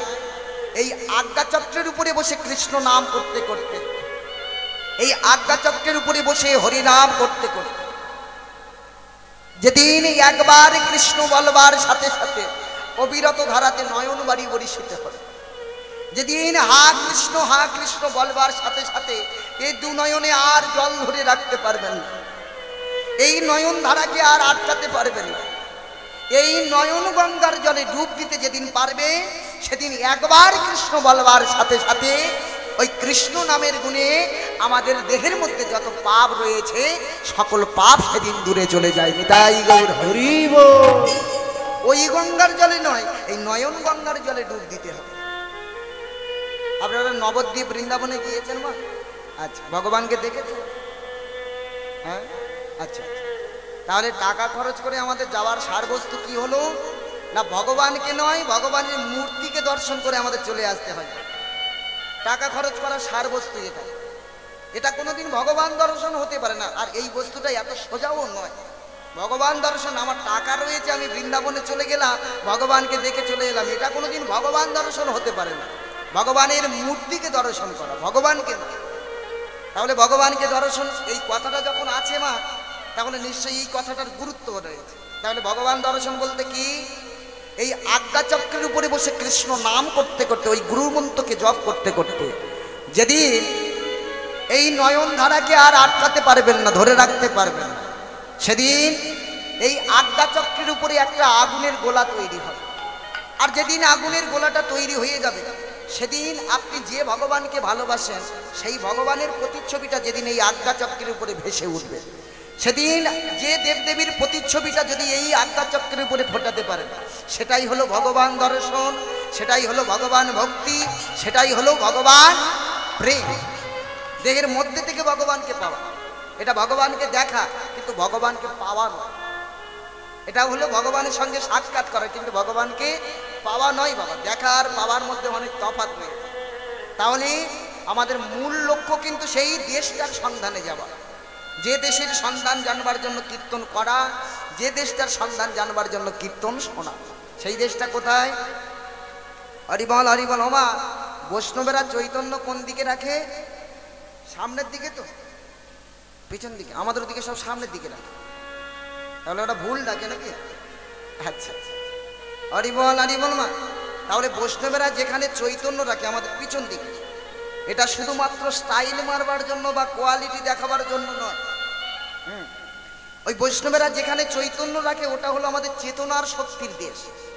ওখানেই রয়েছে আমাদের ব্রহ্ম শক্তির দেশ, ওখানে রয়েছে আমাদের ব্রহ্ম জ্ঞান।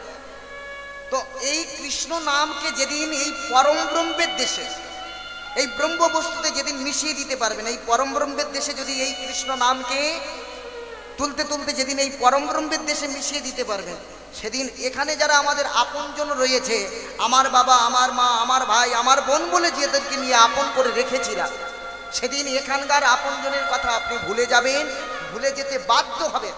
সেদিন এই পরম ব্রহ্মের দেশে গিয়ে আপনার আপন মানুষের সঙ্গে সাক্ষাৎ, আপন মানুষের সঙ্গে মিলন হবে। আর এই আপন মানুষের সঙ্গে যেদিন সাক্ষাৎ হবে, যেটা হয়েছিল আমার রামকৃষ্ণ পরমহংসের, যেটা হয়েছিল আমার বাল ব্রহ্মচারী, যেটা হয়েছিল আমার লোকনাথ ব্রহ্মচারী, সাধনার শেষ স্তর, ধীরে ধীরে ধীরে ধীরে আমাদের হয়ে যায় ভাব সমাধি।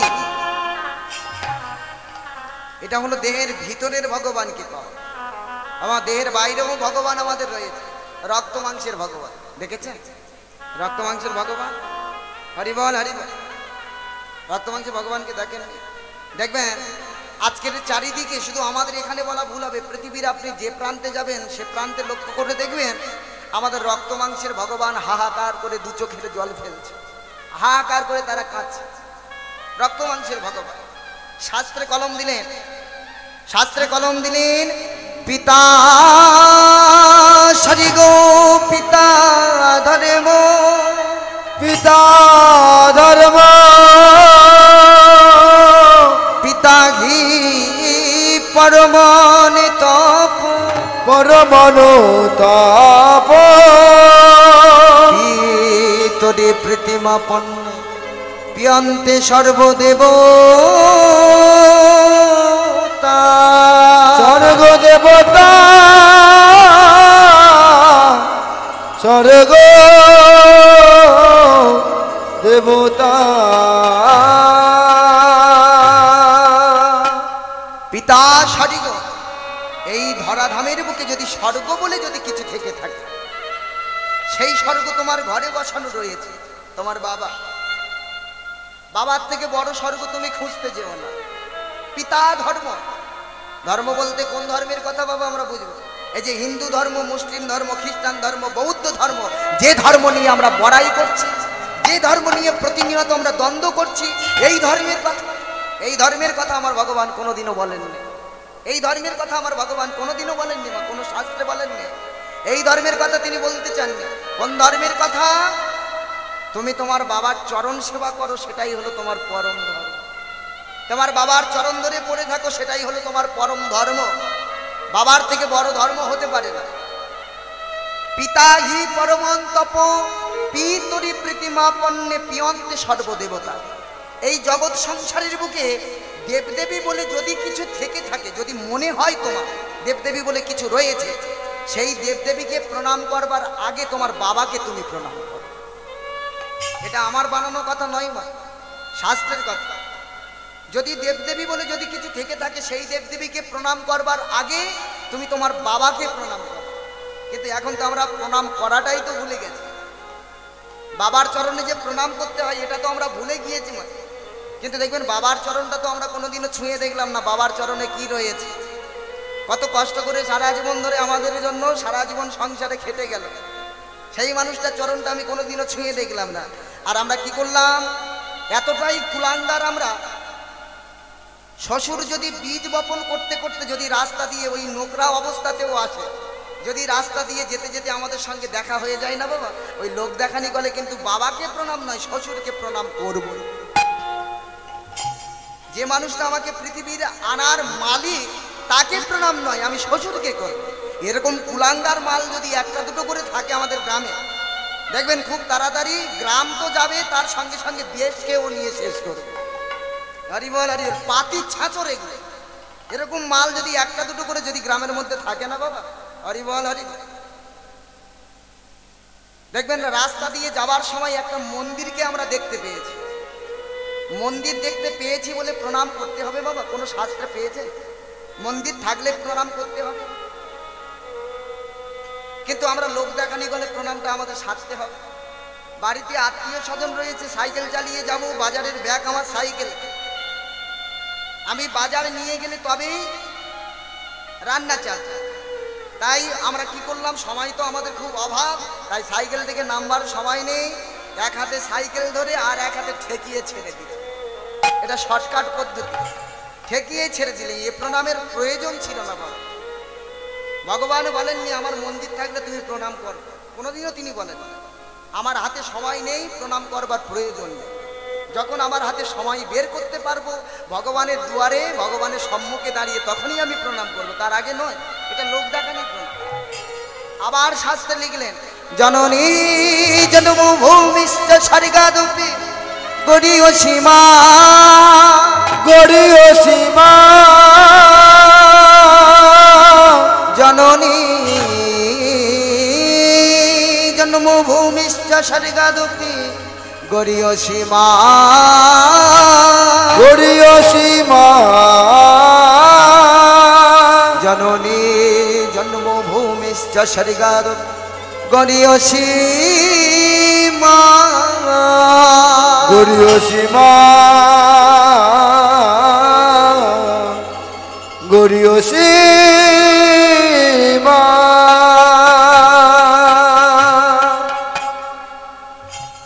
এই ধরাধামের বুকে যদি স্বর্গ বলে যদি কিছু থেকে থাকে, এই বিশ্ব চরাচরের বুকে দেবদেবী বলে যদি কিছু থেকে থাকে, সেই দেবদেবীর থেকে, সেই স্বর্গের থেকেও তোমার মা বল। এ তো আমার বানানো কথা নয় বাবা। আমার মন গড়া কথা একটাও নয়, শাস্ত্রকে অবলম্বন করে আমাদের চলতে হবে। আমার কথা মিথ্যা হতে পারে, আপনারা মানবেন কেন, কিন্তু শাস্ত্রের কথা মানতে হবে, এটা আমরা বাধ্যতামূলক, আমাদের মানতে বাধ্য আমরা। তাহলে সেই স্বর্গের থেকেও তোমার মা বড়, সেই দেবদেবীর থেকে তোমার মা বড়। তোমার মাকে তুমি ভালোবাসো, তাহলে স্বর্গ খুঁজতে তোমাকে যেতে হবে না। তোমার মাকে তুমি যত্ন করো, তাহলে দেবদেবী খুঁজতে তোমাকে মঠ মন্দিরে যেতে হবে না। তোমার বাবা মায়ের চরণ ধরে পড়ে থাকো, তাদেরকে তোমরা যত্ন করো। ভগবান বলে যদি কিছু থেকে থাকে, সেই ভগবান একদিন নিজের থেকেই তোমার কাছে এসে ধরাবে। ভগবান খুঁজতে তোমাকে টাকা খরচ করে ওই তীর্থে তীর্থে ঘুরে মরতে হবে না। যদি থেকে থাকে, সেই ভগবান একদিন আমাদের কাছে নিজের থেকেই এসে ধরা দেবে। হরি বল, হরি বল। শাস্ত্রে কলম দিলেন, তুমি যতই যাও না মন্দির মসজিদ, যতই করো গঙ্গা স্নান, বাবা মাকে না বাসিলে ভালো হয় না খুশি ভগবান। তুমি বাবা মায়ের চোখে জল ফেলিয়ে, বাবা মায়ের মনে আঘাত দিয়ে তুমি যতই মঠ মন্দিরে যাও না কেন, সে তীর্থের কখনো কোনো ফল নাই। বাবা মায়ের উপরে কোনোদিন ভগবান নাই, বাবা মায়ের উপরে কোনোদিন গুরু নয়। হরি বল, হরি বল। তুমি যতই যাও না মন্দির মসজিদ, যতই যাও না মন্দির মসজিদ, যতই করো গঙ্গা স্নান, বাবা মাকে না বাসিলে ভালো হয় না খুশি ভগবান। বাবা মাকে না বাসিলে ভালো হয় না খুশি ভগবান। তুমি যতই যাও না মন্দির মসজিদ, যতই যাও না মন্দির মসজিদ, যত করো গঙ্গা স্নান, বাবা মাকে না বাসিলে ভালো হয় না খুশি ভগবান। বাবা মাকে না বাসিলে ভালো হয় না খুশি ভগবান। তুমি যতই যাও না মন্দির মসজিদ, যতই যাও না মন্দির মসজিদ, যতই করো গঙ্গা স্নান, বাবা মাকে না বাসিলে ভালো উলুধ্বনি দাই গৌর হরি বল, হরি বল, হরি বল। বাবা মাকে না বাসিলে ভালো হয় না খুশি ভগবান। বাবা মাকে না বাসিলে ভালো হয় না খুশি ভগবান। বাবা মাকে না বাসিলে ভালো হয় না খুশি ভগবান। বাবা মা যে সবার সেরা, এই জগৎ সংসারে তাদের চরণ সেবা করলে পাবি সকল দেব তারে। বাবা মাঝি সবার সেরা, এ জগৎ সংসারে তাদের চরণ করলে পাবি, তাদের চরণ করলে পাবি সকল দেবতারে। বাবা মা যে সবার সেরা, এ জগৎ সংসারে তাদের চরণ সেবা করলে পাবি সকল দেবতারে। যেতে হবে না গো তোমায়, যেতে হবে না গো তোমায়, ধর্ম করতে তীর্থস্থান। বাবা মাকে না বাসিলে ভালো হয় না খুশি ভগবান। বাবা মাকে না বাসিলে ভালো হয় না খুশি ভগবান। বাবা মাকে না বাসিলে ভালো হয় না খুশি ভগবান। বাবা মাকে না বাসিলে ভালো হয় না খুশি ভগবান। তোমায় বুকে জড়িয়ে ধরে কত কষ্টে মানুষ করে, সেই বাবা মা দু চোখে জল কভু যেন না ধরে। তোমায় বুকে জড়িয়ে ধরে কত কষ্ট মানুষ করে, সেই বাবা মা দু চোখে জল কবু যেন নাই ধরে। হরি বল, হরি বল। আচ্ছা বলুন তো মায়েরা, আমাদের পাপকে হিসাব করা হয় কত বছর থেকে? পাপকে গণনা করা হয় বাবা 5 বছরের পর থেকে। যদি আমাদের জন্ম থেকে ওই পাপকে হিসাব করা হতো, তাহলে 5 বছরের আগেই আমাদের পাপের খাতা পূর্ণ করে ফেলতাম, তাই না বাবা? হরি বল, হরি বল। ছোটবেলা আমি বাবার বুকে কত লাথি মেরেছি, মায়ের বুকে কত যন্ত্রণা দিয়েছি, কত আঘাত করেছি, পায়খানা প্রস্রাব পর্যন্ত করে দিয়েছি মায়ের বুকের উপরে। সেই মা আমাদের দূর করে দিয়েছিল মা? কোনোদিন দূর করে দেয়নি, বাবাও দূর করে দেয়নি। অথচ সেই বাবা মা আজকের চোখের জলে বুক ভাসিয়ে কাঁদছে। তোমায় বুকে জড়িয়ে ধরে কত কষ্টে মানুষ করে সেই বাবা মার দু চোখে জল কভু যেন না ধরে। তোমায় বুকে জড়িয়ে ধরে কত কষ্টে মানুষ করে সেই বাবা মা দু চোখে জল কবু যেন নাই ঝরে। এই পৃথিবীর আশারে ভাই এই বাবা মার জন্য, তাদের চরণ করলে সেবা জীবন হবে ধন্য। এই পৃথিবী আশারে ভাই এই বাবা মার জন্য, তাদের চরণ করলে সেবা, তাদের চরণ করলে সেবা জীবন হবে ধন্য। হরি বল বাবা। ভগবান আমাদের কৃপা করেছিলেন বলে এই পৃথিবীর বুকে আমরা এসেছি, এত সুন্দর মানব জন্ম আমরা পেয়েছি, এটা সত্যি। কিন্তু যদি আমার বাবা মা আমাকে কৃপা যদি না করতো, তাহলে এত সুন্দর এই যে আপনাদের মতো বৈষ্ণব চরণ যে আমি দর্শন করছি, এ তো আমার বাবা মায়ের অবদান, তাই না বাবা? ভগবান কৃপা করেছেন, মানবো না, এটা সত্যি। ভগবান আমাদেরকে কৃপা করেছে, কিন্তু যদি আমার বাবা মা কৃপা না করতো, হরি বল, এই আসা যাবার পথ এই পৃথিবীর বুকে আমাদের বাবা মাই। অথচ সেই বাবা মা, সেই ভগবান তুল্য বাবা মা আজকে চারিদিকে হাহাকার করে কাছে। তারা কি আমাদের জন্ম দিয়ে ভুল করেছিল? আরে এই পৃথিবীর আশারে ভাই এই বাবা মার জন্য, তাদের চরণ করলে সেবা জীবন হবে ধন্য। তাদের মতো গুরু যে আর, তাদের মতো গুরু যে আর নেই তো কোনো ত্রিভুবন। উলুধ্বনি নিদায় বাবাকে না বাসিলে ভালো হয় না খুশি ভগবান, বাবা মাকে না বাসিলে ভালো হয় না খুশি ভগবান, বাবা মাকে না বাসিলে ভালো হয় না খুশি ভগবান, বাবা মাকে না বাসিলে ভালো হয় না খুশি ভগবান, বাবা মাকে না বাসিলে ভালো হয় না খুশি ভগবান। হরি বল মা। আজ এই যে আমি আপনাদের দিকে একটা আঙুল তুলে রাখছি, এই একটা আঙুল আমি আপনাদের দিকে দিলাম, কিন্তু তিনটে আঙুল আমার পিছনে রয়েছে, তাই না বাবা? আমরা মানুষ বিচার করতে পারি না বাবা।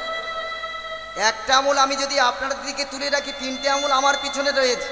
আমি যদি আমার বাবা মাকে এক গুণ দুঃখ দিয়ে থাকি, আমার ছেলে মেয়ে আমাদের পিছনে রয়েছে, সেই দুঃখ আমার জীবনে 3 গুণ ফিরিয়ে দেবে। এটা মানুষ মেনে নিতে পারি না। আমি 1 গুণ দিলে আমার ছেলে মেয়ে আমাকে 3 গুণ ফিরিয়ে দেবে। বাবা মায়ের উপরে কখনো তুমি গুরু খুঁজতে যেও না, বাবা মায়ের উপরে কোনোদিন তুমি ভগবানকে খুঁজতে যেও না। বাবা মাই হয়, বাবা মায়ের বিকল্প কখনো নয়। হরি বল বাবা। একটু লীলাটাকে একটু আগিয়ে নিয়ে যেতে হবে, লীলার মধ্যে আবার অনেক কথা হবে। যে লীলাটি আমরা শ্রবণ করবো বলে ব্রতী হয়েছি, বৃন্দাবনের একটি লীলা। তোমার এই যেখানে আমরা বসে রয়েছি, একত্রিত হয়েছি, স্থানটার নাম কি? বৃন্দাবন। তো বৃন্দাবনে যেতে গেলে একজনের অনুমতি নিয়ে আমাদের বৃন্দাবনে প্রবেশ করতে হয়। তিনি কে? রাধারানী। কেন তার নাম করব? আশ্রয় করিয়া ভজে তারে কৃষ্ণ নাহি তজে, আর সবে মরে অকার। দাপর যুগের রাধারানী হলেন আমাদের আশ্রয় তত্ত্ব। আমরা সরাসরি ভগবানকে ডাকতে পারবো না, আশ্রয় তত্ত্ব আমার শ্রীমতী রাধারানী। ঠিক তেমনভাবে আমাদের কলিযুগের বুকে গৌরাঙ্গ মহাপ্রভুকে আমরা সরাসরি ডাকতে পারবো না, আশ্রয় তত্ত্ব হলেন আমার নিত্যানন্দ মহাপ্রভু। তাই দেহ নিয়ে তো যাওয়া সম্ভব নয়, অনেক দূরের রাস্তা। তাই পৃথিবীর বুকের সব থেকে দ্রুতগামী বস্তু হলো আমাদের এই মন। তাই দেহগুলোকে রেখে মনগুলোকে নিয়ে যাব মধুময় শ্রীধাম বৃন্দাবন। সবাই মিলে রাধারানী কি, শ্যাম সুন্দর কি, রাধারানী কি, রাধা রাধা রাধা রাধা রাধা রাধা ওরে যদি যাবি মধুর বৃন্দাবন, যদি যাবি মধুর বৃন্দাবন। রাধা রাধা রাধা রাধা রাধা বলো রে মো,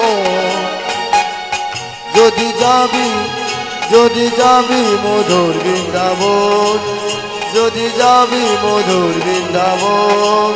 রাধা রাধা রাধা রাধা রাধা রাধা ওরে মো, যদি যাবি মধুর বৃন্দাবন, যদি যাবি মধুর বৃন্দাবন। উলুধ্বনি নিতাই গৌর হরি বল। রাধা রাধা রাধা রাধা বলো রে মন, যদি যাবি মধুর বৃন্দাবন, যদি যাবি মধুর বৃন্দাবন।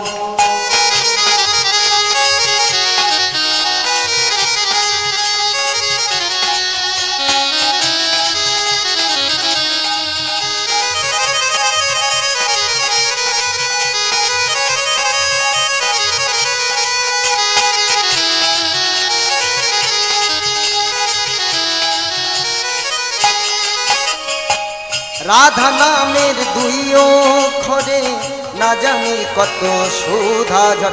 আমাকে সবাই মিলে হাতে হাতে করো তাহলে হরি বল। রাধা নামে দুই করে না জানি কত সুধা ঝরে, রাধা নামের দুই অক্ষরে না জানি কত সুধা ঝরে, রাধা নামে দুই করে না জানি কত সুধা ঝরে।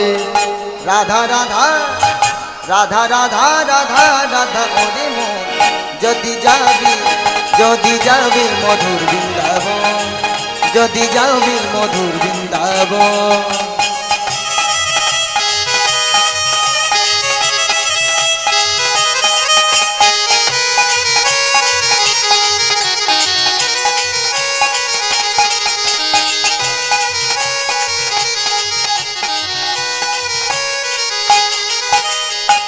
রাধা নামের তরুলতা সবাই বলে রাধা রাধা, রাধা নামে তরুলতা সবাই বলে রাধা রাধা, রাধা নামের তরুলতা সবাই বলে রাধা রাধা, রাধা নামে তরুলতা সবাই বলে রাধা রাধা। রাধা রাধা রাধা রাধা রাধা রাধা ওরে মন, যদি যাবি মধুর বৃন্দাবন, যদি যাবি মধুর বৃন্দাবন। উলুধ্বনি নিতাই গৌর হরি বল। রাধা রাধা রাধা বলো রে মন, যদি যাবি মধুর বৃন্দাবন, যদি যাবি মধুর বৃন্দাবন, যদি যাবি মধুর বৃন্দাবন, যদি যাবি মধুর বৃন্দাবন। রাধা রানী কি, শ্যাম সুন্দর কি, আর হবে কি? রাধা রানী জয় ভালো, শ্যাম সুন্দর জয়ও ভালো, আর হবে কিও মোটেও জয় না। হরিবল হরিবল হবে নাকি? আচ্ছা হরিবল হরিবল। সবাই মিলে হাতে হাতে করতালি দিয়ে দেবো। প্রত্যেকের সেবা হয়েছে তো? আচ্ছা, সেবা হলে নাকি মানুষের গায়ে ক্ষমতা বাড়ে, জোর বাড়ে। তাহলে আমরা সবাই মিলে জোরে জোরে হাত করতালি দেবো, ঠিক আছে? একটু জোরে জোরে সবাই মিলে। ও রাধে ও রাধে ও রাধে ও রাধে, রাধে তোমায় বারে বারে করছি যে মানা, রাধে তোমায় বারে বারে করছি যে মানা। যমুনাতে জলানিতে একলা যেও না, ও রাধে ও রাধে। উলুধ্বনি নিতাই গৌর হরি বল। রাধে তোমায় বারে বারে করছি যে মানা, রাধে তোমায় বারে বারে করছি যে মানা। যমুনাতে জলানিতে একলা যেও না, ও রাধে ও রাধে ও রাধে ও রাধে। ওই রাধে তোমায় বারে বারে করছি যে মানা, রাধে তোমায় বারে বারে করছি যে মানা। যমুনাতে জলানিতে একলা যেও না, ও রাধে ও রাধে। রাধা রানী কি, ও রাধে ও রাধে।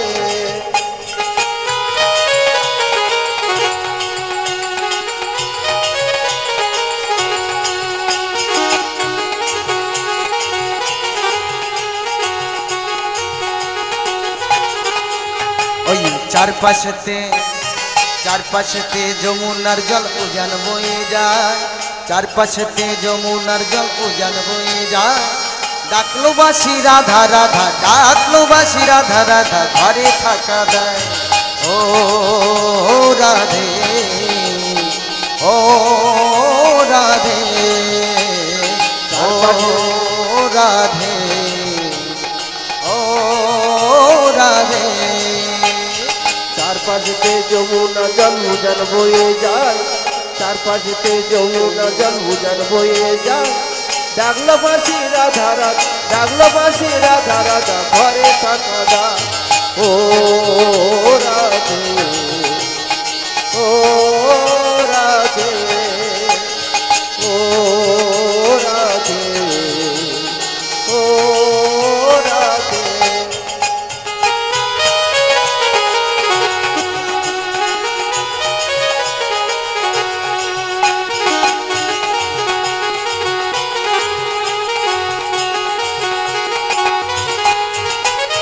কৃষ্ণ ভালোবেসে তোমায় হলো যে বদনাম, কৃষ্ণ ভালোবেসে তোমায় হলো যে বদনাম। ভালোবাসার জন্য পেলে, ভালোবাসার জন্য পেলে কলঙ্কিনী না। ও রাধে, ও রাধে, ও রাধে, ও রাধে। ওলধানে নিদাই গৌর হরি বল। তোমায় হলো যে বদনাম, কৃষ্ণ ভালোবেসে তোমায় হলো যে বদনাম। ভালোবাসার জন্য তো, ভালোবাসার জন্য তো কলঙ্কিনী না। ও রাধে, ও রাধে, ও রাধে, ও রাধে, ও রাধে, ও রাধে।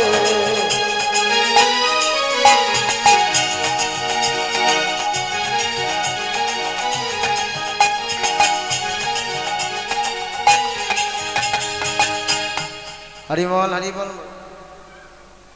যে লীলাটি আমরা শ্রবণ করব বলে ব্রতী হয়েছি, বৃন্দাবনের একটি লীলাবৎ।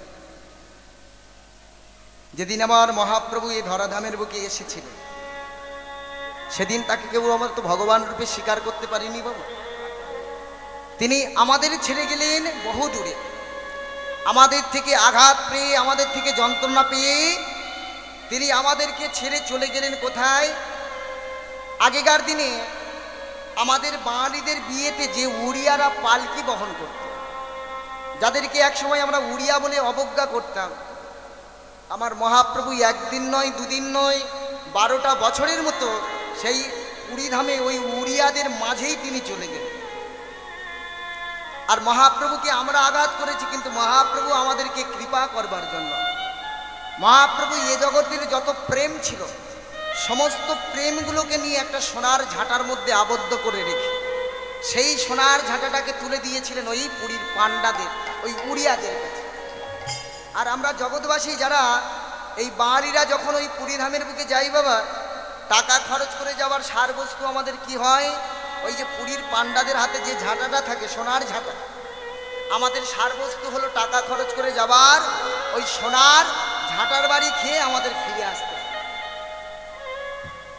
তবে এই সোনার ঝাঁটাতে খাওয়ার অনেক সুখ রয়েছে, কারণ মহাপ্রভু সমস্ত জগতের প্রেমগুলোকে নিয়ে ওই সোনার ঝাঁটার মধ্যে আবদ্ধ করে রেখেছে। যেদিন প্রভু আমার চলে গেলেন এই পুরীধামের বুকে, সেদিন পুরীধামের রাজা ছিলেন গজপতিরাজ প্রতাপরুদ্র, আর তার গুরুদেব ছিলেন কাশী মিশ্র। কাশী মিশ্র গৌরহরির চরণখানা জড়িয়ে ধরে বললেন, প্রভু গো, এতদিন আমি তো এই পাকা সোনা নিয়ে আঁকলে ছিলাম, তাই ওগো গৌরহরি, আজ আমি গৌররূপ কাঁচা সোনা পেয়েছি, তাই তুমি আমাকে কথা দাও, যতদিন তুমি পৃথিবীর মাঝে বেঁচে থাকবে ততদিন তুমি আমার এই 3.5 হাত গম্ভীরার মধ্যে বসবাস। সেদিন আমার গৌরহরি বলেছিলেন, ও কাশী, আমি একটা 7 হাত মানুষ। মহাপ্রভুর উচ্চতা ছিল নিজের হাতের 7 হাত নয়, আমাদের উচ্চতা আমাদের নিজেদের হাতের, আমরা হলাম 3.5 হস্ত বা 3.5 হাত, আর মহাপ্রভু ছিলেন নিজের হাতের 7 হাত। এত বড় একটা উচ্চতা বিশিষ্ট মানুষ। মহাপ্রভু বললেন, ও কাশী, আমি 7 হাত মানুষ হয়ে আমি তোমার এই 3.5 হাত গম্বিলার মধ্যে আমি কেমন করে বসবাস করি। সেদিন প্রভুর চরণখানে জড়িয়ে ধরে কাশী মিশ্র বলেছিলেন, ও প্রভু, ভগবানের উচ্চতা আবার কখনো কি নির্দিষ্টভাবে হতে পারে? তিনি তো কখনো বৃহৎ, কখনো তিনি ক্ষুদ্র। তার শরীরটা তো ফোল্ডিং, মানে ছাতার মতো। বড় শরীর ছোট করতে কতক্ষণ ছোট করে নাও। কাশী, আর আমাকে বোঝাতে হবে না। শোনো কাশী, আমি এই বড় শরীরকে ছোট করলাম, ছোট করে নিয়ে আমি তোমার এই গম্বিলার মধ্যে বসবাস করব। তবে আমার সঙ্গে আমি একলা নয়, আমার সঙ্গে আমার প্রিয় 3.5 জন ভক্তকে নিয়ে আমি তোমার এই গম্বিলার মধ্যে বসবাস করব। প্রভুর চরণখানি জড়িয়ে ধরে বললেন, প্রভু গো, একটু আগে যে তুমি বলছিলে তোমার একার থাকার জায়গা হবে না, এখন আবার 3.5 জন ভক্তকে নিয়ে তুমি কেমন করে বসবাস করো? বললেন, কাশী, তোমাকে চিন্তা করতে হবে না। তবে কে কে থাকবে প্রভু? একজন হলেন রায় রামানন্দ, একজন হলেন স্বরূপ দামোদর, একজন হলেন শিখি মাইতি, আর ওই শিখি মাইতির একটা বোন ছিল যাকে এ জগতে অর্ধেক ধরা হতো। ওই শিখি মাইতির বোন হলেন মাধবী দাসী। এই 3.5 জন ভক্তকে নিয়ে আমি তোমার এই গম্বিলার মধ্যে বসবাস করব। আর প্রত্যেক দিন প্রভু আমার 2টো গ্রন্থ পাঠ করতেন সেবার পরে। প্রত্যেক দিন জগন্নাথ দেবকে সেবা দেওয়ার পরে সেই প্রসাদ প্রভু নিজে সেবা করতেন। তারপরে প্রভু আমার 2টি গ্রন্থ পাঠ করতেন। একটি গ্রন্থের রচয়িতাকে দর্শন করবার জন্য আমরা বছরের শেষে পৌষ সংক্রান্তির সময় একবার করে আমরা যাই বীরভূম জেলাতে। মনে পড়ছে বাবা নামটা? বীরভূম জেলাতে কেন যাই গো মা? হ্যাঁ, আরে বীরভূম জেলার কেন্দুলি গ্রাম, জায়গার নাম হলো, আবার আমরা অনেকে বলি জয়দেব ধাম। এবার মনে পড়ছে? আচ্ছা, বলে দিলে তো সব বোঝে। হরিবল হরিবল। জয়দেব ধাম, কবি জয়দেব রচিত গীত গোবিন্দম গ্রন্থটি আমার প্রভু খুবই ভালোবাসতে জীবনের সারবস্তু করে নিয়েছিলেন। আর আরেকটি গ্রন্থকে প্রভু আমার জীবনের সারবস্তু করেছিলেন। গ্রন্থটির নাম হলো কৃষ্ণ কন্যামৃত। গ্রন্থের রচয়িতা যিনি, তার কথাই আমরা আস্বাদন করব না। হরিবল হরিবল। গ্রন্থের রচয়িতা হলেন আমার বিল্লমঙ্গল ঠাকুর। পৃথিবীর বুকে কোটি কোটি নাম থাকা সত্ত্বেও এই বেছে বেছে বিল্লমঙ্গল নামটা কেন রাখা হলো? এই বিল্লমঙ্গল নামটা রাখবার পিছনে একটা কারণ রয়েছে। কি কারণ? কোন গ্রন্থে বলছে বিল্লমঙ্গলের বাবা হলেন হরিহর ঠাকুর, তো আবার কোন গ্রন্থে বলছে বিল্লমঙ্গলের বাবা হলো হরিহর মিশ্র। তোমা এই হরিহর ঠাকুর ছিলেন আমার মা কালীর ভক্ত। মা কালীকে ভালোবাসতেন, আর মাকে ভালোবাসতে বাসতে একসময় মায়ের স্বামীটাকেও ভালোবেসেছে। নাম কি মা কালীর স্বামী? আমার মা কালীর স্বামী বাবা ভোলানাথ। ওই যে জল টল ঢালতে চান না? আচ্ছা, কোথায় জল ঢালেন? হ্যাঁ, কোথায় জল ঢালেন? বাবার মাথায়? আচ্ছা, পরে বলবো যদি কোনোদিন সময় হয়। কোথায়? বাবার মাথায় নাই, কোথায়? হরিবল হরিবল। অত জেনে লাভ নেই, কোথায় জল ঢালে যদি কোনোদিন আসে আমি বলবো। হরিবল হরিবল মা, অপরাধ নেবেন না, একটু লীলাটাকে একটু আগিয়ে নিয়ে যান। আমার ওই আরেকটি গ্রন্থ কৃষ্ণ কন্যামৃত রচিত বিল্লমঙ্গল ঠাকুর। তো এই বিল্লমঙ্গল নামটা রাখবার পিছনে মূল কারণ, আমার বাবা ভোলানাথ সামান্য একটা পত্র দিলেই তুষ্ট। পাতাটার নাম কি বাবা? পাতাটার নাম বেলপাতা। এটা তো সোজা ভাষায় আমরা করে নিয়েছি, বাংলা ভাষায় বেলপাতা, কিন্তু এই বেলপাতার ভালো নাম হলো বিল্লপত্র। আর ওই বিল্লপত্রের নাম অনুসারে বাবা যে একটা পত্র দিলেই তুষ্ট, আর পাতাটার নাম অনুসারে ছেলেটার নাম রাখলেন বিল্লমঙ্গল ঠাকুর। আমরা পদাবলীর মাধ্যমে আস্বাদন করব কোথায় জন্মগ্রহণ করলেন আর কোন গ্রামের মধ্যে জন্মগ্রহণ করলেন। হরিবল হরিবল মা। আজ কৃষ্ণ বেন্না নদী তীরে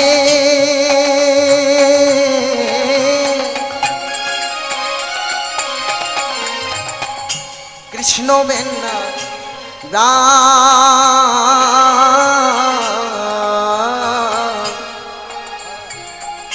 কৃষ্ণ বৃন্দা নদীর তীরে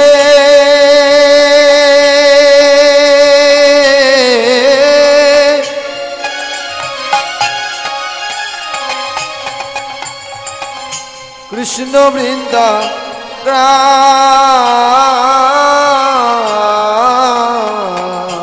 কৃষ্ণ বেন্না নদী তীরে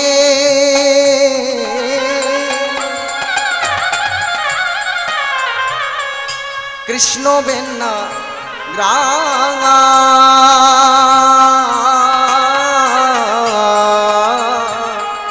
তথায় জনমনীলা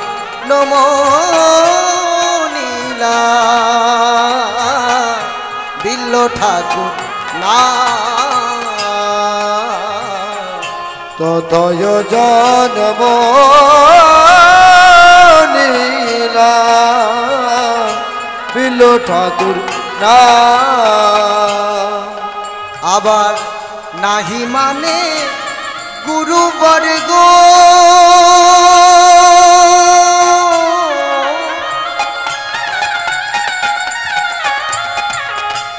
নাহি মানে ধর্ম ধর্ম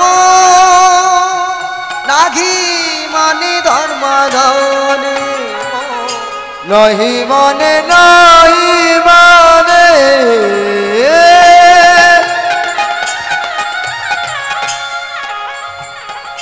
নহি মনে গো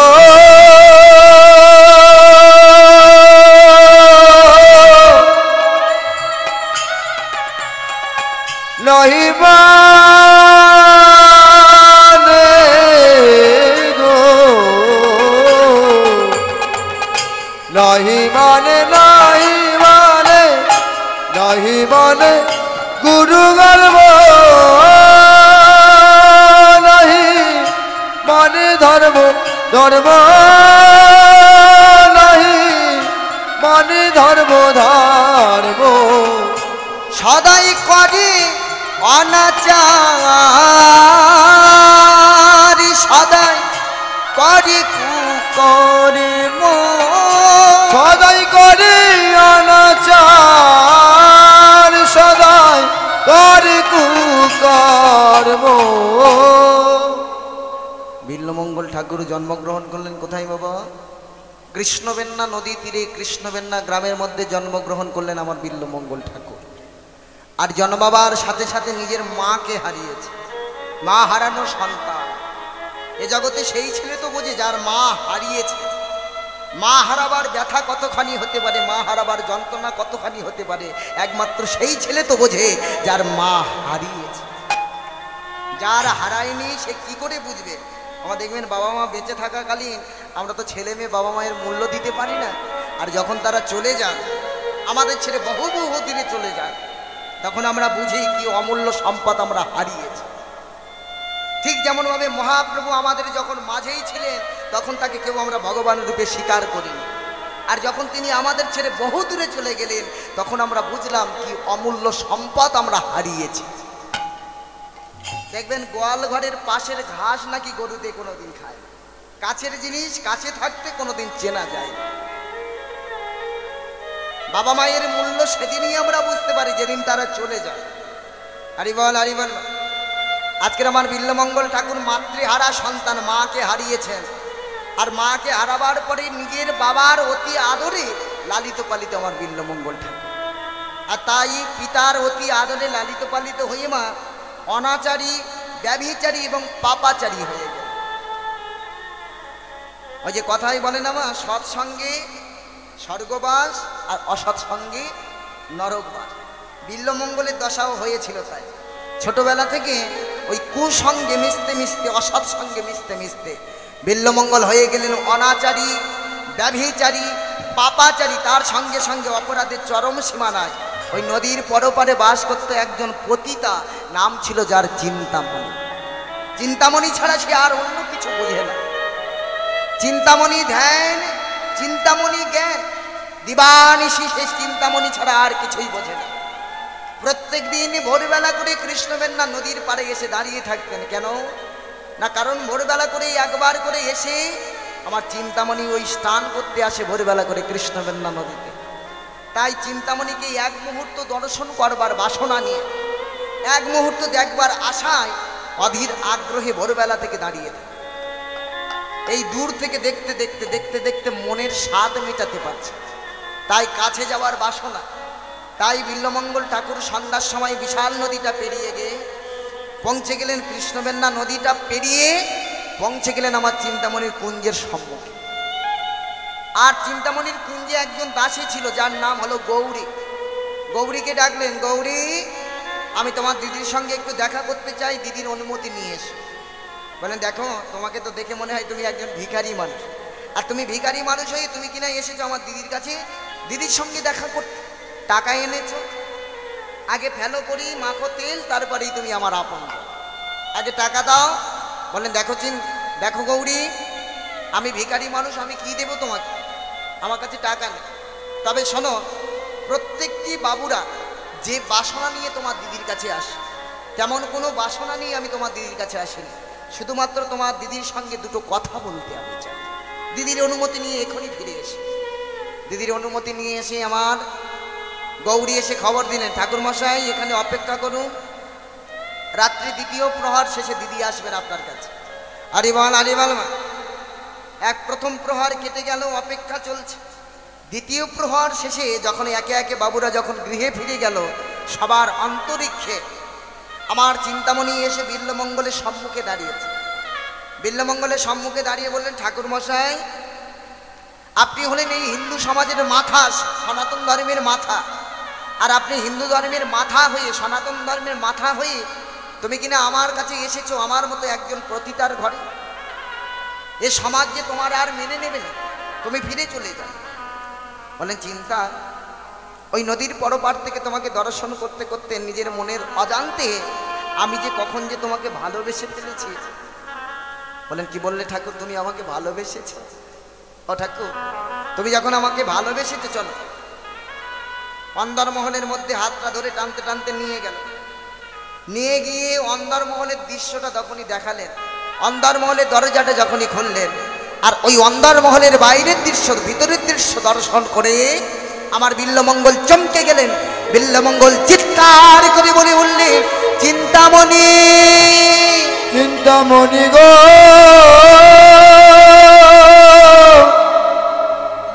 চিন্তামণি গো,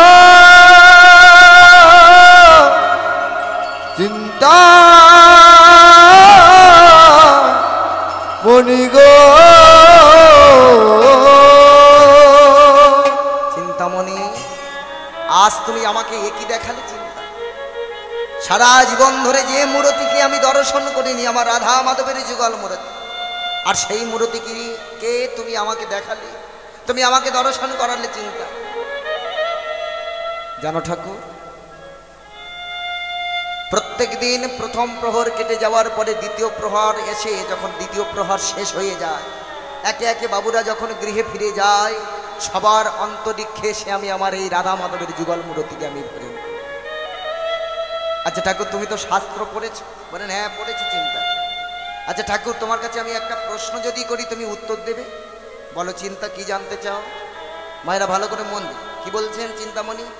আচ্ছা ঠাকুর, যে পঞ্চসতীর নাম মুখে নিয়ে সংসারের যদি প্রথম কর্ম শুরু করা হয়, প্রভাতকালে প্রথম কর্ম যদি ওই পঞ্চসতীর নাম নিয়ে করা হয়, সে সংসারে নাকি আর কোনোদিন অমঙ্গল থাকে না, সমস্ত অমঙ্গল দূরে চলে যায়। আচ্ছা ঠাকুর আমার প্রশ্নটা এখানে, যে পঞ্চসতীর নাম মুখে নিয়ে সংসারের কর্ম শুরু করলে অমঙ্গল দূরে চলে যায়, এই পঞ্চসতী প্রত্যেকে সতী ছিল তো? কত বড় প্রশ্নটা করলেন বলুন মা। এই পঞ্চসতী প্রত্যেকে সতী ছিল তো? আমার প্রশ্নটা এখানে। এই পঞ্চসতীর একজন হলেন মা কুন্তী। আমাদের কোনো গ্রামের মা বিয়ের আগে যদি গর্ভে সন্তান আসে, তাকে সমাজ মেনে নেবে? মাথাগুলো নাড়ব। আচ্ছা, সমাজ মানবে না, শাস্ত্রও তাকে মানবে না, সে সতী। কিন্তু মা কুন্তীর বিয়ের আগে তো মা কুন্তী কর্ণকে জন্ম দিয়েছিল বাবা, তাহলে তাকে শাস্ত্র মেনে নিল, সমাজ মেনে নিল, সে সতী। কিন্তু আমাকে তো মানবে না। মা কুন্তীর কথা বাদ দিলাম, মা কুন্তীর যে বৌমা দ্রৌপদী, পঞ্চ পাণ্ডবের একজন স্ত্রী, পাঁচজন স্বামী থাকা সত্ত্বেও ভগবান শ্রীকৃষ্ণের কাছে স্বীকার করতে বাধ্য হয়েছিলেন, ওই কর্ণটাকে যদি আমি নিজের করে পেতাম। ওই কর্ণকে পাওয়ার আশা তার মনে ছিল। পাঁচজন স্বামী থাকা সত্ত্বেও কর্ণের প্রতি তার বাসনা, তাকে সমাজ মেনে নিল, তাকে শাস্ত্র মেনে নিল, সেই সত্যি। মন্দোদরী পঞ্চসতীর একজন মন্দোদরী। মন্দোদরী রাবণ রাজা মারা যাবার পরে ভাই বিভীষণকে বিয়ে করে সংসার করলো, রাজত্ব করলো, তাকে মেনে নিল। তারা বালি মারা যাওয়ার পরে ভাই সুগ্রীবকে বিয়ে করে সংসার করলো, রাজত্ব করলো, তাকে সমাজ, তাকে শাস্ত্র মেনে নিল, সে সত্য। আর যার কথা না বললেই নয়, আমার মা অহল্যা। অহল্যা কি করেছিলেন বাবা? এ কাহিনী কম বেশি প্রত্যেকে আমরা জানি বাবা। দেবরাজ ইন্দ্র মা অহল্যাকে হরণ করলেন, আর অহল্যা এবং ইন্দ্রের মিলিত সন্তান, ওই অহল্যাকে স্পর্শ করবার পরে অহল্যার গর্ভে একটা সন্তান এসে গেল। অহল্যা এবং ইন্দ্রের মিলিত সন্তান। আমার ছেলেটার নাম জানা আছে? অহল্যা আর ইন্দ্রের মিলিত সন্তান জানা নেই না?